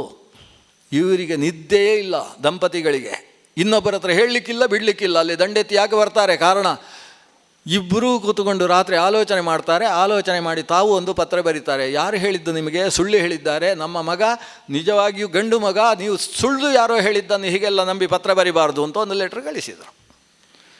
ಹಿರಣ್ಯವರ್ಮನಿಗೆ ಸಮಾಧಾನ ಆಗಲಿಲ್ಲ. ನನಗೆ ಕರಾರುವಾಕ್ಕಾಗಿ ಮಾಹಿತಿ ಬಂದಿದೆ, ಮತ್ತೆ ಸುಳ್ಳು ಪತ್ರ ಕಳಿಸಿದ್ದೀರಿ, ನಾನು ಯುದ್ಧಕ್ಕೆ ಬರುವುದು ಸಿದ್ಧವೇ ಅಂತ. ಆಮೇಲೆ 15 ದಿವಸ ಆದಮೇಲೆ ಮತ್ತೊಂದು ಪತ್ರ ಬಂತು. ಅದು ಕುದುರೆ ಸವಾರರು ಬಂದು ಕೊಟ್ಟಂತಹ ಪತ್ರ. ಈಗ ಇವನಿಗೆ ಹೆದರಿಕೆ ಆಯಿತು, ಹೇಗೆ ಮಾಡುವುದು ಈ ಪರಿಸ್ಥಿತಿಯನ್ನು. ರುದ್ರದೇವರನ್ನು ದಿವಸ ಪೂಜೆ, ವಿಶೇಷ ಯಜ್ಞಗಳು ಪ್ರಾರಂಭ ಆದವು, ರುದ್ರಾಧ್ಯಾಯದಿಂದ ನಿರಂತರ ಅಭಿಷೇಕಗಳು ಶುರುವಾದವು, ಊರಿನಲ್ಲೆಲ್ಲ ರುದ್ರ ದೇವಸ್ಥಾನಗಳಲ್ಲಿ ಆರಾಧನೆ ಶುರುವಾದವು. ಇವನು ತನ್ನ ಪತ್ನಿ ಹತ್ರ ಹೇಳ್ತಾನೆ, ಹೇಗೆ ಇದನ್ನು ಸರಿ ಮಾಡಿಕೊಳ್ಳುವುದು. ಇಲ್ಲಿ ನೋಡ್ತಾನೆ ನಮ್ಮ ಶಿಖಂಡಿ, ಅವನಿಗೆ ಅರ್ಥ ಆಯಿತು ಸಮಸ್ಯೆ. ಯುದ್ಧಕ್ಕೆ ಬರ್ತಾ ಇದ್ದಾರೆ, ಅದು ನಮಗೆ ಹೆಣ್ಣು ಕೊಟ್ಟ ಮಾವ ಯುದ್ಧಕ್ಕೆ ಬಂದಾಗ ಸಂಬಂಧದ ಜೊತೆಗೆ ಯುದ್ಧವನ್ನು ತಡೆಯುವುದು ಹೇಗೆ ಅಂತ ಆಲೋಚನೆ ಮಾಡ್ತಾ ಇದ್ದಾರೆ. ಇಡೀ ದೇಶದ ಮರ್ಯಾದೆ ಹೋಗ್ತದಲ್ವಾ ಅಂತ ಆಲೋಚನೆ ಮಾಡ್ತಾ ಇದ್ದಾರೆ. ತಂದೆ ತಾಯಿ ಆತ್ಮಹತ್ಯೆ ಮಾಡಿಕೊಳ್ಳುವಂಥ ಪರಿಸ್ಥಿತಿಗೆ ಬಂದಿದ್ದಾರೆ. ಇದೆಲ್ಲ ನನ್ನಿಂದಾಗಿ ಆಗ್ತಾ ಇರುವುದು ಅಂತ ಬೇಸರ ಆಯಿತು. ಸಾಯಂಕಾಲದ ಹೊತ್ತಿಗೆ ಪೂರ್ಣಾಹುತಿ ಆಯಿತಂತೆ ಯಾಗಕ್ಕೆ. ಪೂರ್ಣಾಹುತಿ ಆದಮೇಲೆ ಇವ ಅಂತಃಪುರದ ಕಡೆಗೆ ಹೋಗುವವ ಅಂತ ಹೇಳಿ ಕುದುರೆಯಲ್ಲಿ ಕೂತ್ಕೊಂಡು ಊರು ಬಿಟ್ಟು ಹೋದ. ಊರು ಬಿಟ್ಟು ನಾನು ಆತ್ಮಹತ್ಯೆ ಮಾಡಿಕೊಳ್ಳಬೇಕು ಅಂತ ಹೇಳಿ ಶಿಖಂಡಿ ಹೋದಳು ಅನ್ನಬೇಕು, ನಾನು ಗಂಡು ಅಂತ ಈಗ ವ್ಯವಸ್ಥೆ ಆದದ್ರಿಂದ ಹೋದ ಅಂತ ಹೇಳೋದು. ಶಿಖಂಡಿ ಕುದುರೆಯಲ್ಲಿ ಕುಳಿತುಕೊಂಡು ಹೋದದ್ದೆಲ್ಲಿಗೆ, ಸ್ಥೂಣಾಕರ್ಣ ಅರಣ್ಯಕ್ಕೆ ಹೋದದ್ದು. ಅದೊಂದು ಅಲ್ಲಿ ದ್ರುಪದ ದೇಶದ ಊರ ಹೊರಭಾಗದಲ್ಲಿದ್ದ ದೊಡ್ಡ ಕಾಡು. ಆ ಕಾಡಿಗೆ ಹೋದವರು ಹಿಂದಕ್ಕೆ ಬರುವುದಿಲ್ಲ ಅಂತ ಭಾರಿ ಚಾಲ್ತಿಯಲ್ಲಿ ಉಂಟು. ಅಲ್ಲಿಗೆ ಯಾರು ಹೋಗುವುದಿಲ್ಲ ಅಂತ, ಅಂಥ ಪಿಶಾಚಿಗಳಿರತಕ್ಕಂಥ ಒಂದು ಕಾಡೋದು. ಅಲ್ಲಿ ಸ್ಥೂಣಾಕರ್ಣ ಅಂತ ಒಂದು ಯಕ್ಷ ಉಂಟು. ಆ ಯಕ್ಷ ಯಾರನ್ನೂ ತಿನ್ನದೇ ಬಿಡುವುದಿಲ್ಲ, ಅಂಥ ನರಭಕ್ಷಕ ಯಕ್ಷ. ಅಂಥವನ ಅಲ್ಲಿಗೆ ಹೋದರೆ ನಾನು ಸತ್ತೇ ಸಾಯ್ತೇನೆ, ಆದ್ದರಿಂದ ಇವರಿಗೆ ನೆಮ್ಮದಿ ಆಗ್ತದೆ, ಅವರು ಬಂದು ಪರೀಕ್ಷೆ ಮಾಡುವಂಥದ್ದು, ಹೋರಾಡುವುದು ಎಲ್ಲ ವಿಷಯವೇ ಅಲ್ಲಿಗೆ ಮುಗಿದು ಹೋಗುತ್ತೆ ಅಂತೇಳಿ ಹೋದ ಕಾಡಿಗೆ. ಕಾಡಲ್ಲಿ ಹೋಗಿ ತಾನು ತನ್ನ ಹೆಣ್ಣು ರೂಪವನ್ನೇ ಧರಿಸಿ ನೆಮ್ಮದಿ ಅವನಿಗೆ. ಊರಲ್ಲಿದ್ದಾಗ ಈ ವೇಷ ಹಾಕಿ ಎದೆಯನ್ನು ಮುಚ್ಚಿ ಗಟ್ಟಿಯಾಗಿ ಕವಚ ಹಾಕ್ಕೊಂಡು ಸಾಕಾಗಿ ಹೋಗಿತ್ತು. ಅಲ್ಲಿ ಹೋಗಿ ನೆಮ್ಮದಿಯಲ್ಲಿ ಹೆಣ್ಣಿನ ರೂಪದಲ್ಲಿದ್ದಾನೆ ಕಾಡಿನಲ್ಲಿ. ಯಾರಾದರೂ ತಿನ್ನಿ, ಹುಲಿ ತಿಂದರೂ ಆಗ್ಬೋದು, ಯಕ್ಷ ತಿಂದರೂ ಆಗ್ಬೋದು ಅಂತ ಓಡ್ತಾ ಇದ್ದಾನೆ. ಶಿಖಂಡಿನಿ ಅಲ್ಲಿ ಬಂದದ್ದನ್ನು ನೋಡಿದ ಸ್ಥೂಣಾಕರ್ಣ ಮರದ ಕೆಳಗೆ ಕುಳಿತುಕೊಂಡು ದೇವರ ಧ್ಯಾನದಲ್ಲಿದ್ದಾಳೆ. ಯಾವುದಾದ್ರೂ ಹೆಬ್ಬಾವು ನುಂಗಿದ್ರೂ ಆಗ್ಬೋದು ಅಂತಿದ್ದಾಳೆ. ಯಕ್ಷ ಬಂದು ಕೇಳ್ತಾನೆ, ಏನು ಕಥೆ ನಿಂದು, ಏನು ಸಮಸ್ಯೆ. ಯಕ್ಷನನ್ನು ನೋಡಿದ ಕೂಡಲೇ ಅವಳು ನನ್ನನ್ನು ತಿಂದು ಬಿಡು, ಸಾಯಿಸಿಬಿಡು ಅಂತ ಹೇಳ್ತಾಳೆ. ಹಾಗೆಲ್ಲ ನಿರಪರಾಧಿಗಳನ್ನು ತಿನ್ನುವ ಕ್ರಮ ಇಲ್ಲ. ಜನ ಸುಮ್ಮನೆ ಹೆದರ್ಕೊಳ್ತಾರೆ ಅಷ್ಟೇ, ಅಪರಾಧಿಗಳೇ ನಮ್ಮ ಕಾಡಿಗೆ ಬರುವುದು. ನೀನೊಬ್ಬಳು ನಿರಪರಾಧಿನಿ ಬಂದಿದ್ದೀಯಲ್ಲ, ನಾನು ತಿನ್ನೋಲ್ಲ, ನಿನ್ನ ಸಮಸ್ಯೆ ಹೇಳು. ಸಾಯಬೇಕು ಅಂತ ಮನುಷ್ಯನಿಗೆ ಅನಿಸಬೇಕಾದ್ರೆ ಸಮಸ್ಯೆ ಏನು. ಅವಳು ಕಥೆ ಎಲ್ಲ ಬಿಡಿಸಿ ಹೇಳಿದ್ಲು. ಹೀಗಾಗಿ ಹೋಗಿದೆ, ಹಿರಣ್ಯವರ್ಮ ಬಂದ ಅಂತೇಳಿದರೆ ಊರು ಸಾಯ್ತದೆ, ಅಷ್ಟು ಜನ ಸಾಯುವುದಕ್ಕೆ ನಾನು ಕಾರಣ ಆಗಬಾರ್ದು ಅಂತ ಹೀಗೆ ಬಂದಿದ್ದೇನೆ. ಅವನಿಗೂ ಧಾರಾಕಾರ ನೀರು ಬಂತಂತೆ ಕಣ್ಣಿನಲ್ಲಿ. ಅವ ಶಿವಭಕ್ತ. ಶಿವ ಕೊಟ್ಟ ವರದಿಂದ ಇಂಥ ಸಮಸ್ಯೆ ಆಗಿ ಹೋಯ್ತಲ್ವ ಈ ಊರಲ್ಲಿ. ಇವಳು ಹೇಳ್ತಾಳೆ, ನನ್ನನ್ನು ಸಾಯಿಸು, ಇಲ್ಲ ಇದಕ್ಕೆ ಪರಿಹಾರ ಆದರೂ ಕೊಡು. ಸ್ತೂಣಾಕರ್ಣ ಹೇಳ್ತಾನೆ, ನಾವು ಯಕ್ಷರು, ಯಕ್ಷರಿಗೊಂದು ಶಕ್ತಿ ಇದೆ, ಏನಂದರೆ ಪರಕಾಯ ಪ್ರವೇಶ ಮಾಡುವ ಶಕ್ತಿ ಉಂಟು. ಆದ್ದರಿಂದ ನೀನು ನನ್ನ ಶರೀರ ತಗೊಂಡು ನಾನು ನಿನ್ನ ಶರೀರದಲ್ಲಿರ್ತೇನೆ, ಇದೊಂದು ವ್ಯವಸ್ಥೆ. ನನ್ನ ಈ ಪ್ರಕಾಶಮಾನವಾದ ಪರಿಶುದ್ಧವಾದ ಸುಂದರ ಯುವಕ ದೇಹ ಉಂಟಲ್ವ, ಇದನ್ನು ನಿನಗೆ ಕೊಡ್ತೇನೆ, ನಿನ್ನ ದೇಹ ನನಗೆ ಕೊಡು. ಇಂಥದ್ದು ಇತಿಹಾಸದಲ್ಲಿ ಘಟಿಸಿದೆ, ಅನೇಕ ಇದೆ. ಈಗಲೂ ಕೂಡ ಆಯುರ್ವೇದದಲ್ಲಿ ಮಾಡಲಿಕ್ಕೆ ಆಗ್ತದೆ ಅಂತೆ, ನಮ್ಗೆ ಗೊತ್ತಿಲ್ಲ. ಇಲ್ಲದೆ ಹೋದರೆ ಮಾಡಿಬಿಡ್ಬೋದಿತ್ತು ಏನಾದರೂ. ಇವರ ಶರೀರ ಅವರು ತೆಗೆದುಕೊಳ್ಳೋದು. ಹಾಗೆ ಮಾಡೋಣ, ಆದರೆ ದೀರ್ಘಕಾಲ ಇರಲಿಕ್ಕೆ ಆಗೋದಿಲ್ಲ. ಯಾಕಂದರೆ ನಮ್ಮ ಯಕ್ಷರಾಜ ಕುಬೇರ ಎಲ್ಲಿಯಾದರೂ ನಾನು ಹೀಗಿದ್ದದ್ದನ್ನು ನೋಡಿದರೆ ಏನಾದರೂ ಹೆಚ್ಚು ಕಡಿಮೆ ಆಗುತ್ತೆ. ಆದ್ದರಿಂದ ಬೇಗ ನಾಳೆ ಅವನು ಹಿರಣ್ಯವರ್ಮ ಯುದ್ಧಕ್ಕೆ ಬರ್ತಾ ಇದ್ದಾನಲ್ವ, ನಾಳೆ ನಾಡಿದ್ದು ಅಂತ ಹೇಳ್ತಾ ಇದ್ದಿ, ಅವನು ಬರುವಾಗ ನೀನು ಈ ಶರೀರದಿಂದ ಅವರನ್ನು ಎದುರುಗೊಳ್ಳು. ಅವರು ಏನೇನು ಪರೀಕ್ಷೆ ಮಾಡ್ತಾರೆ ಎಲ್ಲ ಪರೀಕ್ಷೆ ಮುಗಿಸಿಕೋ. 2 ದಿವಸದಲ್ಲಿ ಬರಬೇಕು, ನನಗೆ ಮತ್ತೆ ಅದೇ ಶರೀರ ಬರಬೇಕು. ಭಾಳ ಖುಷಿ ಆಯ್ತಂತೆ. ಶಿಖಂಡಿನಿ ಹೋಗಿ ಶಿಖಂಡಿ ಆಗಿಬಿಟ್ಟಿದ್ದಾನಲ್ವ, ಭಾರಿ ಖುಷಿಯಾಗಿ ಆ ಹೆಣ್ಣು ಶರೀರ ಅವತಗೊಂಡಾಗ ಆ ಹೆಣ್ಣು ಶರೀರಕ್ಕೆ ನಮಸ್ಕಾರ ಮಾಡಿ ಪ್ರದಕ್ಷಿಣೆ ಹಾಕಿ, ನಾನು 2 ದಿವಸದಲ್ಲಿ ಬರ್ತೇನೆ, ತಪ್ಪಿದರೆ 4 ದಿವಸ, ನೀನು ನನಗೋಸ್ಕರ ಇಂಥ ತ್ಯಾಗ ಮಾಡಿದ್ದಕ್ಕೆ ಧನ್ಯವಾದಗಳು ಅಂತ ಹೇಳಿ ನಮಸ್ಕಾರ ಮಾಡಿ ಬರ್ತಾನೆ. ಬಂದು ದೃಪದನಲ್ಲಿ ಸೀದಾ ಬಂದು ದೃಪದನಿಗೆ ನಮಸ್ಕಾರ ಮಾಡಿ ಹೇಳ್ತಾನೆ, ಹೆದರಬೇಡಿ, ನಾನು ಗಂಡು ಶರೀರದಿಂದ ಬಂದಿದ್ದೇನೆ. ಹಿರಣ್ಯವರ್ಮ ಬಂದರೆ ನನ್ನನ್ನು ತೋರಿಸಿ. ದಂಡೆತ್ತಿ ಬರ್ತಾ ಇದ್ದಂಥ ಹಿರಣ್ಯವರ್ಮನಿಗೆ ಮತ್ತೆ ದೂತರನ್ನು ಕೊಟ್ಟು ಕಳಿಸಿದ. ದೃಪದನಿಗೆ ಅವತ್ತು ಆನಂದ ಸಾಗರದಲ್ಲಿ ಮುಳುಗಿದ. ದೂತರು ಹೋಗಿ ಹೇಳಿದರು, ಯಾಕೆ ನೀವು ಯುದ್ಧ ಮಾಡ್ತಾ ಇದ್ದೀರಿ, ಸುಮ್ಮನೆ ಯುದ್ಧ ಮಾಡಬೇಡಿ, ಸೀದಾ ದೃಪದನ ಹತ್ರ ಹೋಗಿ. ದೃಪದ ಹೇಳಿದ್ದಾನೆ, ನೀವು ಯಾವ ರೀತಿಯಲ್ಲಿ ಬೇಕಾದರೂ ನಿಮ್ಮ ಅಳಿಯನನ್ನು ಪರೀಕ್ಷೆ ಮಾಡ್ಬೋದು ಅಂತ ಹೇಳಿದ್ದಾನೆ. ಹಿರಣ್ಯವರ್ಮನಿಗೂ ಸಂತೋಷ ಆಯಿತು, ಯುದ್ಧಕ್ಕಿಂತ ಮುಂಚೆ ಪರೀಕ್ಷೆ ಮಾಡುವ. ನಮ್ಮ ದೂತಿಯರು ನಮ್ಮ ದಾಸಿಯರು ಸುಳ್ಳು ಹೇಳಲಿಕ್ಕೆ ಅಂತೂ ಸಾಧ್ಯ ಇಲ್ಲ. ಹಿರಣ್ಯವರ್ಮ ಬರುವಾಗ ಒಂದು 5-6 ಗಣಿಕೆಯರನ್ನು ವೇಶ್ಯೆಯರನ್ನು ಕರ್ಕೊಂಡು ಬಂದಿದ್ದಾನೆ. ಅವರನ್ನು ಬಿಟ್ಟ ಇವನ ಜೊತೆಗೆ. ಅವರು ಇವರ ಜೊತೆಗೆ ಇದ್ದು 2 ದಿವಸದಲ್ಲಿ ಪರೀಕ್ಷೆ ಮಾಡಿ, ಎಂಥ ಪುರುಷ ಇದ್ದಾನೆ, ಅವನ ಬಗ್ಗೆ ಹೀಗೆ ಅಪಪ್ರಚಾರ ಆಗಿದೆ ಅಂತ ಬಂದು ಹೇಳಿದರು ಹಿರಣ್ಯವರ್ಮನಿಗೆ. ಹಿರಣ್ಯವರ್ಮನೇ ಯಾವುದೋ ರೀತಿಯ ಪರೀಕ್ಷೆ ಮಾಡಿದ್ದಾನಂತೆ. ಒಟ್ಟಂದದಲ್ಲಿ ಇವ ಮಹಾಪುರುಷ, ಮಹಾಶಕ್ತಿಶಾಲಿ, ಗಂಡಸುತನ ಚೆನ್ನಾಗಿದೆ ಇವನಲ್ಲಿ ಅಂತ ತೀರ್ಮಾನ ಮಾಡಿದಂತಹ ಹಿರಣ್ಯವರ್ಮ ನಾಚಿಕೆಯಾಗಿ ದೃಪದನಂದ ಬಂದು, ನಾವು ಯಾರ್ಯಾರ್ದೋ ಮಾತು ಕೇಳಿ ಏನೇನೋ ಮಾಡ್ತೇವೆ, ಯಾಕೆ ಹೀಗಾಯಿತು ನಂಗೆ ಗೊತ್ತಿಲ್ಲ, ಏನು ಕೇಳಿದರೂ ಅದನ್ನು ಪರಾಂಬರಿಸಿ ಪ್ರತ್ಯಕ್ಷೀಕರಿಸಿ ನೋಡಬೇಕು ಅನ್ನೋ ನಿಯಮವನ್ನೇ ಮರೆತು ಹೋದೆ ಅಂತ ಹೇಳಿ ಆಲಿಂಗನ ಮಾಡಿ ಪ್ರೀತಿಯಿಂದ 4 ದಿವಸ ಊಟ ಮಾಡಿಕೊಂಡು ಹೋದಂತೆ. ಇಷ್ಟ ಆದ ಮೇಲೆ ಈ ಶಿಖಂಡಿ ಕಾಡಿಗೆ ಹೋದ ಶರೀರವನ್ನು ಕೊಟ್ಟು ಬರುವುದಕ್ಕೆ. ಕಾಡಿಗೆ ಹೋದರೆ ಪರಿಸ್ಥಿತಿ ವ್ಯತ್ಯಾಸ ಆಗಿದೆ. ಅಲ್ಲಿ ಆ ಹೆಣ್ಣು ಶರೀರದ ತನ್ನ ಅಂಬೆಯ ಶರೀರದಲ್ಲಿದ್ದಾನೆ ಆತ ಸ್ತೂಣಾಕರ್ಣ ಹೋಗಿ ಸ್ತೂಣಾಕರ್ಣಿಯಾಗಿದ್ದಾನೆ. ಅವನು ಕಣ್ಣಲ್ಲಿ ನೀರು ಹಾಕ್ಕೊಂಡು ಹೇಳ್ತಾನೆ, ಏನು ಮಾಡೋಣ ಹೇಳು, ನಾನು ನಿನ್ನ ಶರೀರ ತಗೊಳ್ಳಿಕ್ಕೆ ಆಗೋದಿಲ್ಲ. ಮೊನ್ನೆ ಯಕ್ಷ ಬಂದಿದ್ದ, ಯಕ್ಷರಾಜನಾದಂತಹ ಕುಬೇರ ನಾನು ಹೆಣ್ಣಾಗಿ ನಾಚಿಕೆಯಿಂದ ಅಲ್ಲಿ ತುಳಸಿ ಗಿಡದ ಬರಿಯಲ್ಲಿ ಅಡಗಿಕೊಂಡದ್ದನ್ನು ನೋಡಿದ, ಸಿಟ್ಟು ಮಾಡಿಕೊಂಡ, ನಿನಗೆ ಇದೇ ಶರೀರ ಶಾಶ್ವತವಾಗಲಿ ಅಂತ ಶಾಪ ಕೊಟ್ಟು ಹೋಗಿದ್ದಾನೆ. ನಾನು ನಿನ್ನ ಶರೀರ ತಗೊಳ್ಳುವುದಕ್ಕೆ ಆಗುವುದಿಲ್ಲ. ದೃಪದನಿಗೆ ಆನಂದವೋ ಆನಂದ. ರುದ್ರದೇವರು ಕೊಟ್ಟಂತಹ ವರ ಯಾವತ್ತಿಗೂ ಸುಳ್ಳಾಗುವುದಿಲ್ಲ. ಶಿಖಂಡಿಯಾಗಿ ಬಂದಿದ್ದಾನೆ ನನ್ನ ಮಗ ಮಹಾರಥ, ಎಂಥವರನ್ನೂ ಸೋಲಿಸಬಲ್ಲ ಮಹಾಶಕ್ತಿಶಾಲಿ. ಈ ದೃಪದನಿಗಿಂತ ವಿಶಿಷ್ಟವಾದ ಶಕ್ತಿಶಾಲಿಯಾಗಿ ಯಕ್ಷ ದೇಹದಿಂದ ಶೋಭಿಸ್ತಾ ಇದ್ದಾನೆ ಅಂತ ಭಾರಿ ಖುಷಿ. ಭೀಷ್ಮನನ್ನು ಸಂಹಾರ ಮಾಡತಕ್ಕಂಥ ಶಕ್ತಿ ನಮ್ಮಲ್ಲಿ ಬೆಳೀತಾ ಇದೆ ಅಂತ ಖುಷಿ. ಅಂಥ ಶಿಖಂಡಿಯಪ್ಪ ದುರ್ಯೋಧನ ಅಂತ ಶಿಖಂಡಿಯ ಕಥೆಯನ್ನು ಹೇಳಿ ಮುಗಿಸಿದ ನಮ್ಮ ಭೀಷ್ಮಾಚಾರ್ಯ. ಯಾಕಂದ್ರೆ ದುರ್ಯೋಧನನಿಗೆ ಕಥೆ ಹೇಳುವಾಗಲ್ವ ಈ ವಿಷಯ ಬಂದದ್ದು. ನಾನು ಯುದ್ಧದಲ್ಲಿ ಯಾರು ಬಂದರೂ ಹೋರಾಡಿ ಕೆಳಗೆ ಬೀಳಿಸಬಲ್ಲೆ, ಆದರೆ ಶಿಖಂಡಿಯೊಬ್ಬನನ್ನು ಬಿಟ್ಟು. ಯಾಕೆ ಶಿಖಂಡಿಯನ್ನು ನಾನು ಹೋರಾಡುವುದಿಲ್ಲ? ಶಿಖಂಡಿ ಗಂಡಲ್ಲ, ಅದು ಹೆಣ್ಣು. ದುರ್ಯೋಧನ ಕೇಳ್ತಾನೆ, ಈ ವಿಷಯ ನಿಂಗೆ ಗೊತ್ತಾಯಿತು ಅಂತ. ಇಷ್ಟೆಲ್ಲ ಯಾಕಂದರೆ ಯಾವುದನ್ನು ನೀನು ನೋಡಲಿಲ್ಲ, ನೋಡದೇ ಇದ್ದ ವಿಷಯ ಎಲ್ಲ ಘಟಿಸಿದ್ದು, ರುದ್ರನಿಂದ ವರ, ಸ್ತೂಣಾಕರ್ಣನ ಕಥೆ, ಇದೆಲ್ಲ ಹೇಗೆ ಗೊತ್ತಾಯಿತು? ಭೀಷ್ಮಾಚಾರ್ಯ ಹೆಜ್ಜೆ ಹೆಜ್ಜೆಗೂ ವಿಷಯ ಸಂಗ್ರಹ ಮಾಡಿದ ಕ್ರಮ ಹೇಗೆ ಅನ್ನೋದನ್ನು ಬಿಡಿಸಿ ಹೇಳಿದ. ಪರಶುರಾಮರಲ್ಲಿ ಹೋರಾಟ ಮಾಡಿ ಸೋತದ್ದು ಗೆದ್ದದ್ದು ಅಂತ ತೀರ್ಮಾನ ಆಗದೇ ಇರುವಂತಹ ಸ್ಥಿತಿಯಲ್ಲಿ ಸಿಟ್ಟು ಮಾಡಿಕೊಂಡಂತಹ ಅಂಬೆ ನಾನು ಸಾಯಿಸ್ತೇನೆ ಭೀಷ್ಮನನ್ನು ಅಂತೇಳಿ ಹೊರಟಾಗ ನಾನು ಅವಳ ಹಿಂದೆ 4 ಜನ ದೂತಿಯರನ್ನು ಬಿಟ್ಟೆ ಅಂತ, ಗೂಢಚಾರರನ್ನು ಬಿಟ್ಟದ್ದಂತೆ. ಅವಳು ಎಲ್ಲಿ ಹೋಗ್ತಾಳೆ, ಏನು ಮಾಡ್ತಾಳೆ ಎಲ್ಲ ನೋಡಿ ತೀರ್ಮಾನಿಸಬೇಕು. ಅವಳ ಪ್ರತಿಯೊಂದು ಚರ್ಯೆಯನ್ನು ಕೂಡ ಆ ದೂತಿಯರು ನನಗೆ ತಿಳಿಸಿದ್ದಾರೆ. ಆ ಚರ್ಯೆಯ ಪ್ರಕಾರ ಆಮೇಲೆ ನಾರದರಿಂದ ಒಂದಿಷ್ಟು ವಿಷಯಗಳು ಗೊತ್ತಾದವು. ಹೀಗೆ ಗೂಢಚಾರರು ಮಾಡದೇ ಇದ್ದ ಕೆಲಸ ನಾರದರು ಮಾಡ್ತಾರೆ. ತ್ರಿಲೋಕ ಸಂಚಾರಿಗಳಾಗಿ ಎಲ್ಲವನ್ನೂ ಬಲ್ಲಂತಹ ನಾರದರು ನನಗೆ ಒಂದಿಷ್ಟು ವಿಷಯಗಳನ್ನು ಹೇಳಿದರು. ಇಷ್ಟಾದ ಮೇಲೆ ಆತ ಇಲ್ಲಿ ಅಧ್ಯಯನಕ್ಕೆ ಬಂದ ಸಂದರ್ಭದಲ್ಲಿ ನಾನೇ ಗಮನಿಸಿದ್ದೇನೆ, ದ್ರೋಣಾಚಾರ್ಯರಿಗೆ ಅದು ಹೆಣ್ಣು ಅಂತ ಗೊತ್ತಾಗಲಿಲ್ಲ, ನನಗೆ ಹೆಣ್ಣು ಅಂತ ಗೊತ್ತಾಗಿದೆ. ಅದರ ಜೊತೆಗೆ ಭೀಷ್ಮನನ್ನು ಸಾಯಿಸುವುದಕ್ಕೋಸ್ಕರ ಒಂದು ಮಾಲೆ ವಿರಚಿತವಾದದ್ದನ್ನು ಈ ಶಿಖಂಡಿ ಧರಿಸಿದ್ದಾನೆ ಅನ್ನೋ ವಿಷಯವೂ ನನಗೆ ಗೊತ್ತು. ಅವತ್ತು ಆ ವನಮಾಲೆಯನ್ನು ಯಾರು ಹಾಕಿಕೊಳ್ತಾರೋ ಅವರು ಭೀಷ್ಮರ ಸಂಹರ್ತೃಗಳು ಅಂತೇಳಿ ಒಂದು ಮಾಲೆಯನ್ನು ರುದ್ರನಿಂದ ಪಡೆದದ್ದನ್ನು ಅಂಬೆಯಲ್ಲೋ ಇಟ್ಟು ಹೋಗಿದ್ದಾಳಂತೆ, ಅದನ್ನು ಈತ ಹಾಕಿಕೊಂಡಿದ್ದಾನಂತೆ.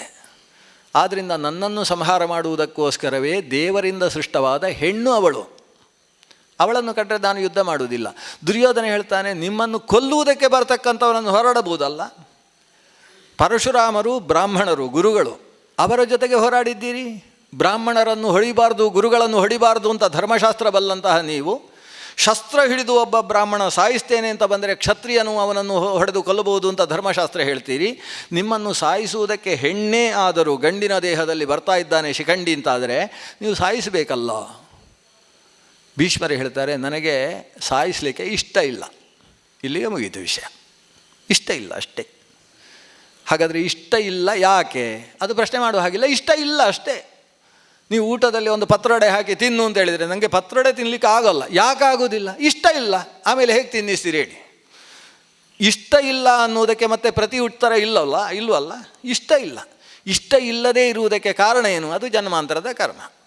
ಇವನ ಮನೆಯಲ್ಲಿ ಪತ್ರೊಡೆ ಮಾಡಿ ಹಾಕಿ ಅವರದ್ದು ಕುತ್ತಿಗೆ ಎಲ್ಲ ಕಿರಿಯುವ ಹಾಗೆ ಮಾಡಿ ಅವರಿಗೆ ಏನೋ ಅಪರಾಧ ಮಾಡಿದ್ದಕ್ಕೆ ಈ ಜನ್ಮದಲ್ಲಿ ಪತ್ರೊಡೆ ತಿನ್ನಲಿಕ್ಕೆ ಆಗೋಲ್ಲ ಅಂತ ಆಗಿರ್ತದೆ ಆ ಮನುಷ್ಯನಿಗೆ. ಹಾಗಾದರೆ ಯಾವುದೋ ಜನ್ಮಾಂತರದ ಕರ್ಮದಿಂದ ಇವತ್ತು ಎಂಥದ್ದು ಯಾವುದೋ ಉಂಟಾಗ್ತದೆ.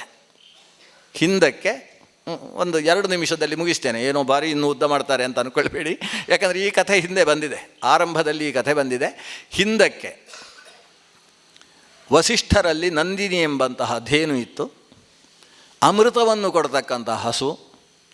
ನಂದಿನಿಯ ಹಾಲನ್ನು ಪಾನ ಮಾಡಿದವರ ತಲೆ ಕೂದಲು ಬೆಳ್ಳಗಾಗುವುದಿಲ್ಲ ಅನ್ನುವುದು ಎಲ್ಲರಿಗೂ ಗೊತ್ತಿದ್ದಂತಹ ವಿಷಯ. ಅದಕ್ಕೆ ಬೆಂಗಳೂರಿಗೆ ಹೋಗುದು ಎಲ್ಲರೂ. ನಂದಿನಿಯ ಹಾಲು ಕುಡಿದ್ರೆ ತಲೆ ಕೂದಲು ಬೆಳ್ಳಗಾಗುವುದಿಲ್ಲ ಅಂತ ಎಲ್ರಿಗೂ ಗೊತ್ತಿದ್ದ ವಿಷಯ. ಇಲ್ಲಿ ಏನಾಗಿದೆ, ಒಬ್ಬಳು ವರಾಂಗಿ ಅಂತ, ಆ ವರಾಂಗಿ ದ್ಯುನಾಮಕ ವಸುವಿನ ಹೆಂಡತಿ. ಅಷ್ಟವಸುಗಳಲ್ಲಿ ಕೊನೆಯವ ದ್ಯು ಅಂತ ಅವನಿಗೆ ಹೆಸರು. ಆ ದ್ಯು ಅನ್ನುವನ ಹೆಂಡತಿ ವರಾಂಗಿ. ವರಾಂಗಿಗೆ ಒಬ್ಬಳು ಗೆಳತಿ, ಅದು ರಾಜನ ಮಗಳು. ಅವಳಿಗೂ ವರಾಂಗಿಲೇ ಹೆಸರು, ಸನಾಮನಿ, ಸಮಾನ ನಾಮ. ಅವಳು ವರಾಂಗಿ ಇದ್ಲೇ ಅವಳದು ಹೆಸರು. ವರಾಂಗಿ ಮತ್ತು ವರಾಂಗಿ ಅತ್ಯಂತ ಗೆಳತಿಯರು. ಆ ರಾಜಕನ್ನಿಕೆಗೆ ಏನಾಗಿದೆ, ಸುಮಾರು 45-50 ವರ್ಷ ಆಗ್ತಾ ಬಂದಿದೆ ಅನಿಸುತ್ತೆ. ಆಕೆಯ ತಲೆಗುಲ್ಲು ಬೆಳ್ಳಗಾಗೋಗಿದೆ.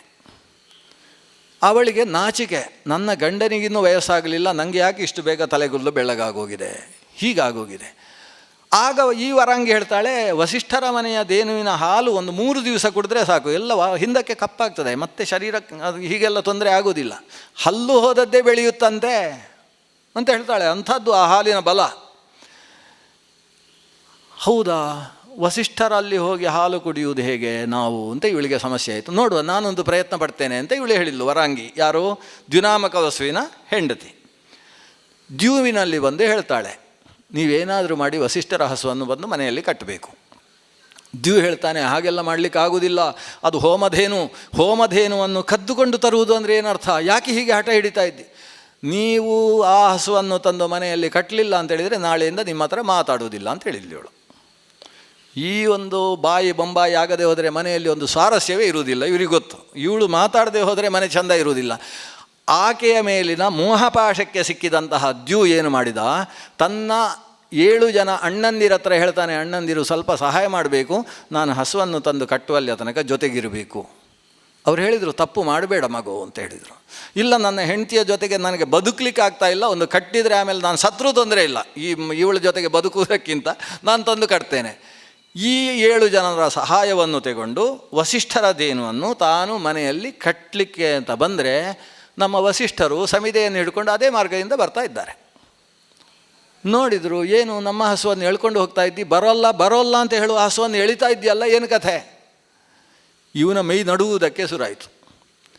ವಸಿಷ್ಠರು ಬೇಸರದಿಂದ ಹೇಳಿದರಂತೆ, ಎಂಥ ತಪ್ಪು ಮಾಡಿದಿ, ಈ ದೇನು ದೇವತೆಗಳು ಕೊಟ್ಟಂತಹ ಯಜ್ಞದೇನು, ಅದನ್ನು ನೀನು ಎಳ್ಕೊಂಡು ಬರ್ತಾ ಇದೆಯಲ್ಲೋ, ಅದು ಬೇಡ ಅಂತ ಹೋಗ್ತಾ ಇರುವಾಗ ಕುತ್ತಿಗೆ ಹರಿಯುವ ಹಾಗೆ ಎಳ್ಕೊಂಡು ಬರ್ತಾ ಇದೆಯಲ್ಲ, ಇವರೆಲ್ಲ ನಿನಗೆ ಸಹಾಯ ಮಾಡಿದ್ರಾ? ನೀವೆಲ್ಲ ಮನುಷ್ಯ ಲೋಕದಲ್ಲಿ ಹುಟ್ಟ್ರಿ. ಈ 7 ಜನರ ತಪ್ಪು ಕಡಿಮೆ ಅಲ್ವಾ? ಅವರು ಹುಟ್ಟಿದ ಕೂಡಲೇ ಸಾಯಲಿ, ಇದು ವರ. ಹುಟ್ಟಿದ ಕೂಡಲೇ ಮನುಷ್ಯ ಲೋಕದಲ್ಲಿ ಹುಟ್ಟಿದ ಕೂಡಲೇ ಸಾಯುವುದು ವರ, ದೀರ್ಘಕಾಲ ಬದುಕುವುದು ಶಾಪ.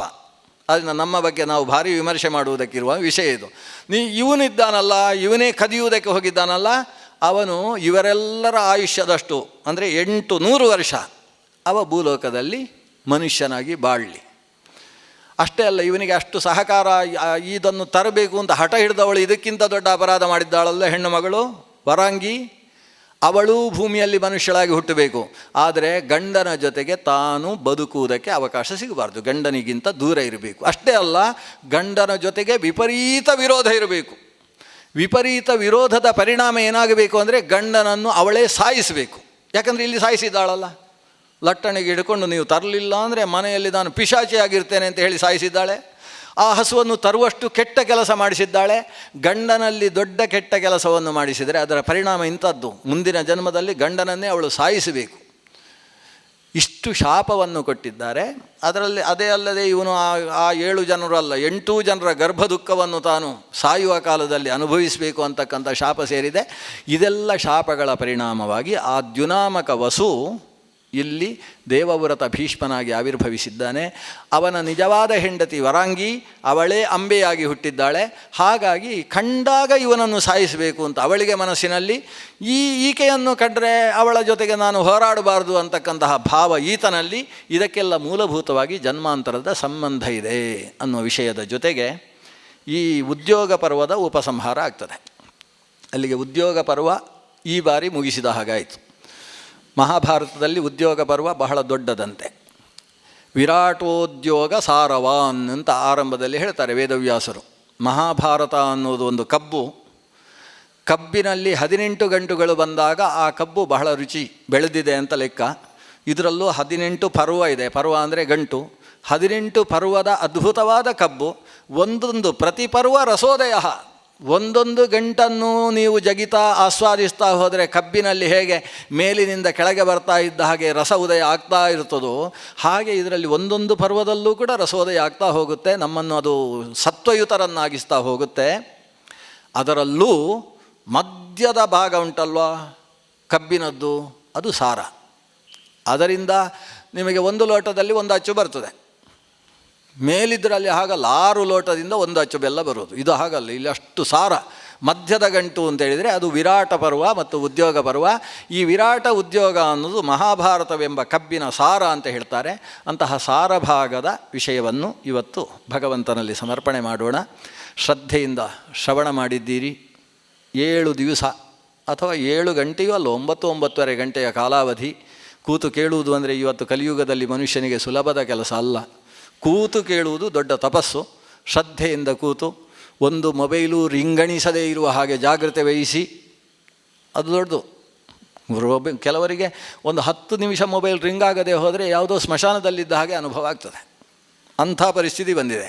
ಅಂಥಲ್ಲಿ ಅದನ್ನು ರಿಂಗ್ ಆಗದೇ ಇರುವ ಹಾಗೆ ಜಾಗ್ರತೆ ಮಾಡಿಕೊಂಡು ಶ್ರದ್ಧೆಯಿಂದ ಶ್ರವಣ ಮಾಡಿದ್ದೀರಿ. ನಿಮ್ಮ ಮುಖ ನೋಡಿದರೆ ಈಗ ನಿಲ್ಲಿಸೋದು ಬೇಡ ಅಂತ ಅನಿಸುವ ಹಾಗೆ ಕೂತಿರ್ತೀರಿ. ಅದು ಶ್ರೋತೃಗಳ ನಿಜವಾದ ಧರ್ಮ.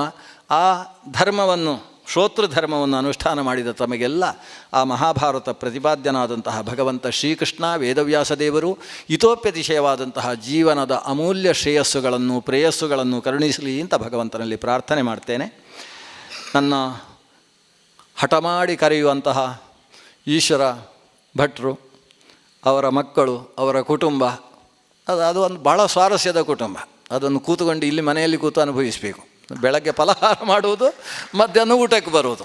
ಅಷ್ಟರಲ್ಲಿ ಇವರು ಏನು ಶಾಸ್ತ್ರ ಕೆಲಸ ಮಾಡ್ತಾ ಇರಲಿ ಅಂತ ಯಾವ ಕಿರಿಕಿರಿ ಇಲ್ಲ. ಟಿ ವಿಯೂ ಜೋರ ಹಾಕೋದಿಲ್ಲ. ಅವ್ರದ್ದೇನಾದರೂ ಕೆಲಸ ಇದ್ದರೆ ಅಷ್ಟು ವ್ಯವಸ್ಥಿತವಾಗಿ ಬಂದವರನ್ನು ಅತಿಥಿ ಉಪಚಾರ ಮಾಡುವುದನ್ನು ಅವರನ್ನು ನೋಡಿ ಕಲಿಬೇಕು. ಆ ರೀತಿಯಲ್ಲಿ ವ್ಯವಸ್ಥಿತವಾಗಿ ನನ್ನ ಈ 1 ಗಂಟೆ ಹೇಳುವುದಕ್ಕೆ ಬೇಕಾದ ಅವಲೋಕನೆಗೆ ಇನ್ನಷ್ಟು ಅಧ್ಯಯನಕ್ಕೆ ಬೇಕಾದ ವ್ಯವಸ್ಥೆಗಳನ್ನೆಲ್ಲ ಮಾಡಿಕೊಟ್ಟಿರ್ತಕ್ಕಂತಹ ಮನೆಯ ಸರ್ವ ಸದಸ್ಯರನ್ನು ಆ ಭಗವಂತನ ಅನುಗ್ರಹಕ್ಕೆ ಹಿತೋಪ್ಯತಿಶಯವಾದ ಭಾಜನರಾಗಬೇಕು ಅಂತ ದೇವರಲ್ಲಿ ಪ್ರಾರ್ಥನೆ ಮಾಡ್ತೇನೆ.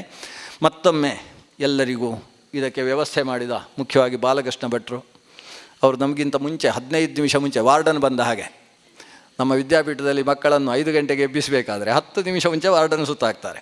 ಸರಿ ಸಮಯಕ್ಕೆ ಬೆಲ್ಲ ಹೊಡೆಯುವ ಹಾಗೆ ಆ ವ್ಯವಸ್ಥೆ ಮಾಡ್ತಾ ಇರುವ ಎಲ್ಲರನ್ನು ಅಭಿನಂದಿಸಿ ಇವತ್ತಿನ ಈ 7 ದಿವಸದ ಮಹಾಭಾರತ ಚಿಂತನೆಯ ಶಕ್ತಿಯನ್ನು, ಅದರ ಮಾತುಗಳನ್ನು ಇಲ್ಲಿರುವ ದೇವತಾ ಸನ್ನಿಧಾನದಲ್ಲಿ ಭಗವಂತನಲ್ಲಿ ಗುರುಗಳಾದ ಶ್ರೀ ವಿಶ್ವೇಶತೀರ್ಥ ಶ್ರೀಪಾದರ ಅಂತರ್ಯಾಮಿಯಲ್ಲಿ ಮಧ್ಯಪತಿ ಗೋಪಾಲಕೃಷ್ಣನಲ್ಲಿ ಸಮರ್ಪಣೆ ಮಾಡ್ತೇನೆ.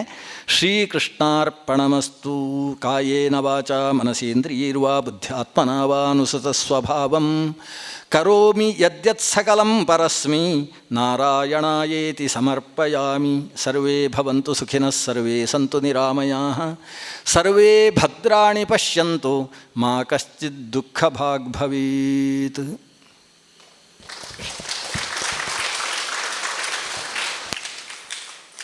ಏಳು ದಿವಸಗಳ ಕಾಲ ಒಂದು ಸಂಜೆಯ ಹೊತ್ತನ್ನು ಸಾರ್ಥಕಗೊಳಿಸಿದಂತಹ ಭಾವ ನಮ್ಮದು. ಪ್ರತಿ ವರ್ಷದಂತೆ ಈ ವರ್ಷವೂ ಮಹಾಭಾರತದ ಮುಂದುವರಿದ ಭಾಗದಲ್ಲಿ ಉದ್ಯೋಗ ಪರ್ವವನ್ನು ವಿಸ್ತೃತವಾಗಿ ವಿಮರ್ಶಾತ್ಮಕವಾಗಿ ಮನಮುಟ್ಟುವ ಹಾಗೆ, ಅದರಲ್ಲೂ ಯುದ್ಧ ಸನ್ನಾಹದ ಎಲ್ಲ ಚಿತ್ರಣಗಳು ಇವತ್ತು ನಮಗೆ ಕಣ್ಣಿಗೆ ಕಟ್ಟುವ ಹಾಗಿದೆ.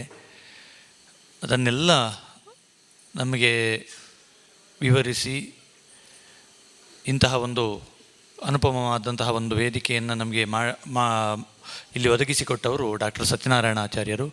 ಅವರನ್ನು ಮೂಡುಬಿದಿರೆಯ ಸಮಸ್ತ ಜನತೆಯ ಪರವಾಗಿ ಹಾಗೂ ಆಯೋಜಕರಾದಂತಹ ಶ್ರೀ ಈಶ್ವರ ಭಟ್ಟರ ಕುಟುಂಬದ ಪರವಾಗಿ ಅಭಿನಂದಿಸಬೇಕಾದ ನಮ್ಮ ಆದ್ಯ ಕರ್ತವ್ಯ. ಹಾಗಾಗಿ ಈಶ್ವರ ಭಟ್ಟರು ಮತ್ತು ಶ್ರೀಮತಿ ನಳಿನಮ್ಮ ಇಬ್ಬರು ವೇದಿಕೆಗೆ ಬಂದು ಅವರ ಮಕ್ಕಳು ಅವರ ಜೊತೆ ಸೇರಬೇಕು. ಡಾಕ್ಟರ್ ಸತ್ಯನಾರಾಯಣ ಆಚಾರ್ಯರನ್ನು ಈ ಜ್ಞಾನಯಜ್ಞವನ್ನು ಅವರು ನಡೆಸಿಕೊಟ್ಟದ್ದಕ್ಕಾಗಿ ಅವರನ್ನು ಶಾಲು ಹೊದಿಸಿ ಫಲಪುಷ್ಪ ಕಾಣಿಕೆಗಳನ್ನು ಸಮರ್ಪಿಸಿ ನಮ್ಮ ಭಕ್ತಿಪೂರ್ವಕವಾದಂತಹ ಧನ್ಯವಾದಗಳನ್ನು ಅವರಿಗೆ ಸಮರ್ಪಿಸಬೇಕು ಅಂತ ಕೇಳಿಕೊಳ್ತಾ ಇದ್ದೆ.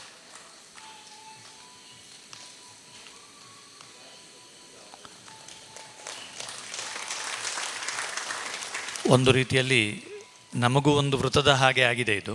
ಯಾಕಂದರೆ 8 ವರ್ಷ ಬಿಡದೆ ಮಾಡುವುದು ಅಷ್ಟು ಸುಲಭದ ಮಾತಲ್ಲ. ವರ್ಷದಿಂದ ವರ್ಷಕ್ಕೆ ಸರಿಯಾಗಿ ಇವತ್ತಿಗೆ ಸಾಧಾರಣ 53-54 ಕಂತುಗಳಾಗಿರಬಹುದು. ಅಷ್ಟು ಕಂತುಗಳಲ್ಲಿ ನಿರಂತರವಾದಂತಹ ಜ್ಞಾನ ಪ್ರವಾಹ, ನಿರಂತರವಾದಂತಹ ಭಾರತದ ಚಿಂತನೆ ನಡೆಯುತ್ತಾ ಬಂದಿದೆ. ಇನ್ನೂ ಮುಂದುವರಿಯಬೇಕು ಇದು. ಯಾಕಂದರೆ ನಾವು ಉದ್ಯೋಗ ಪರ್ವದಲ್ಲಿದ್ದೇವೆ. ಮುಂದುವರೆದು ಯುದ್ಧದ ಪರ್ವಗಳು, ಶಾಂತಿ ಅನುಶಾಸನ ಪರ್ವಗಳು, ಇದೆಲ್ಲ ಬಹಳ ಮುಖ್ಯವಾದದ್ದು ಅಂತ ಗೊತ್ತಿರುವಂತಹದ್ದು. ಹಾಗಾಗಿ ಆಚಾರ್ಯರು ಅದಕ್ಕೂ ನಮ್ಮ ಒತ್ತಾಯಕ್ಕೆ, ಈಶ್ವರ ಭಟ್ಟರ ಒತ್ತಾಯಕ್ಕೆ ಮಣಿದು ಬರ್ತಾರೆ ಅಂತ ನಾವು ಅಂದುಕೊಂಡಿದ್ದೇವೆ.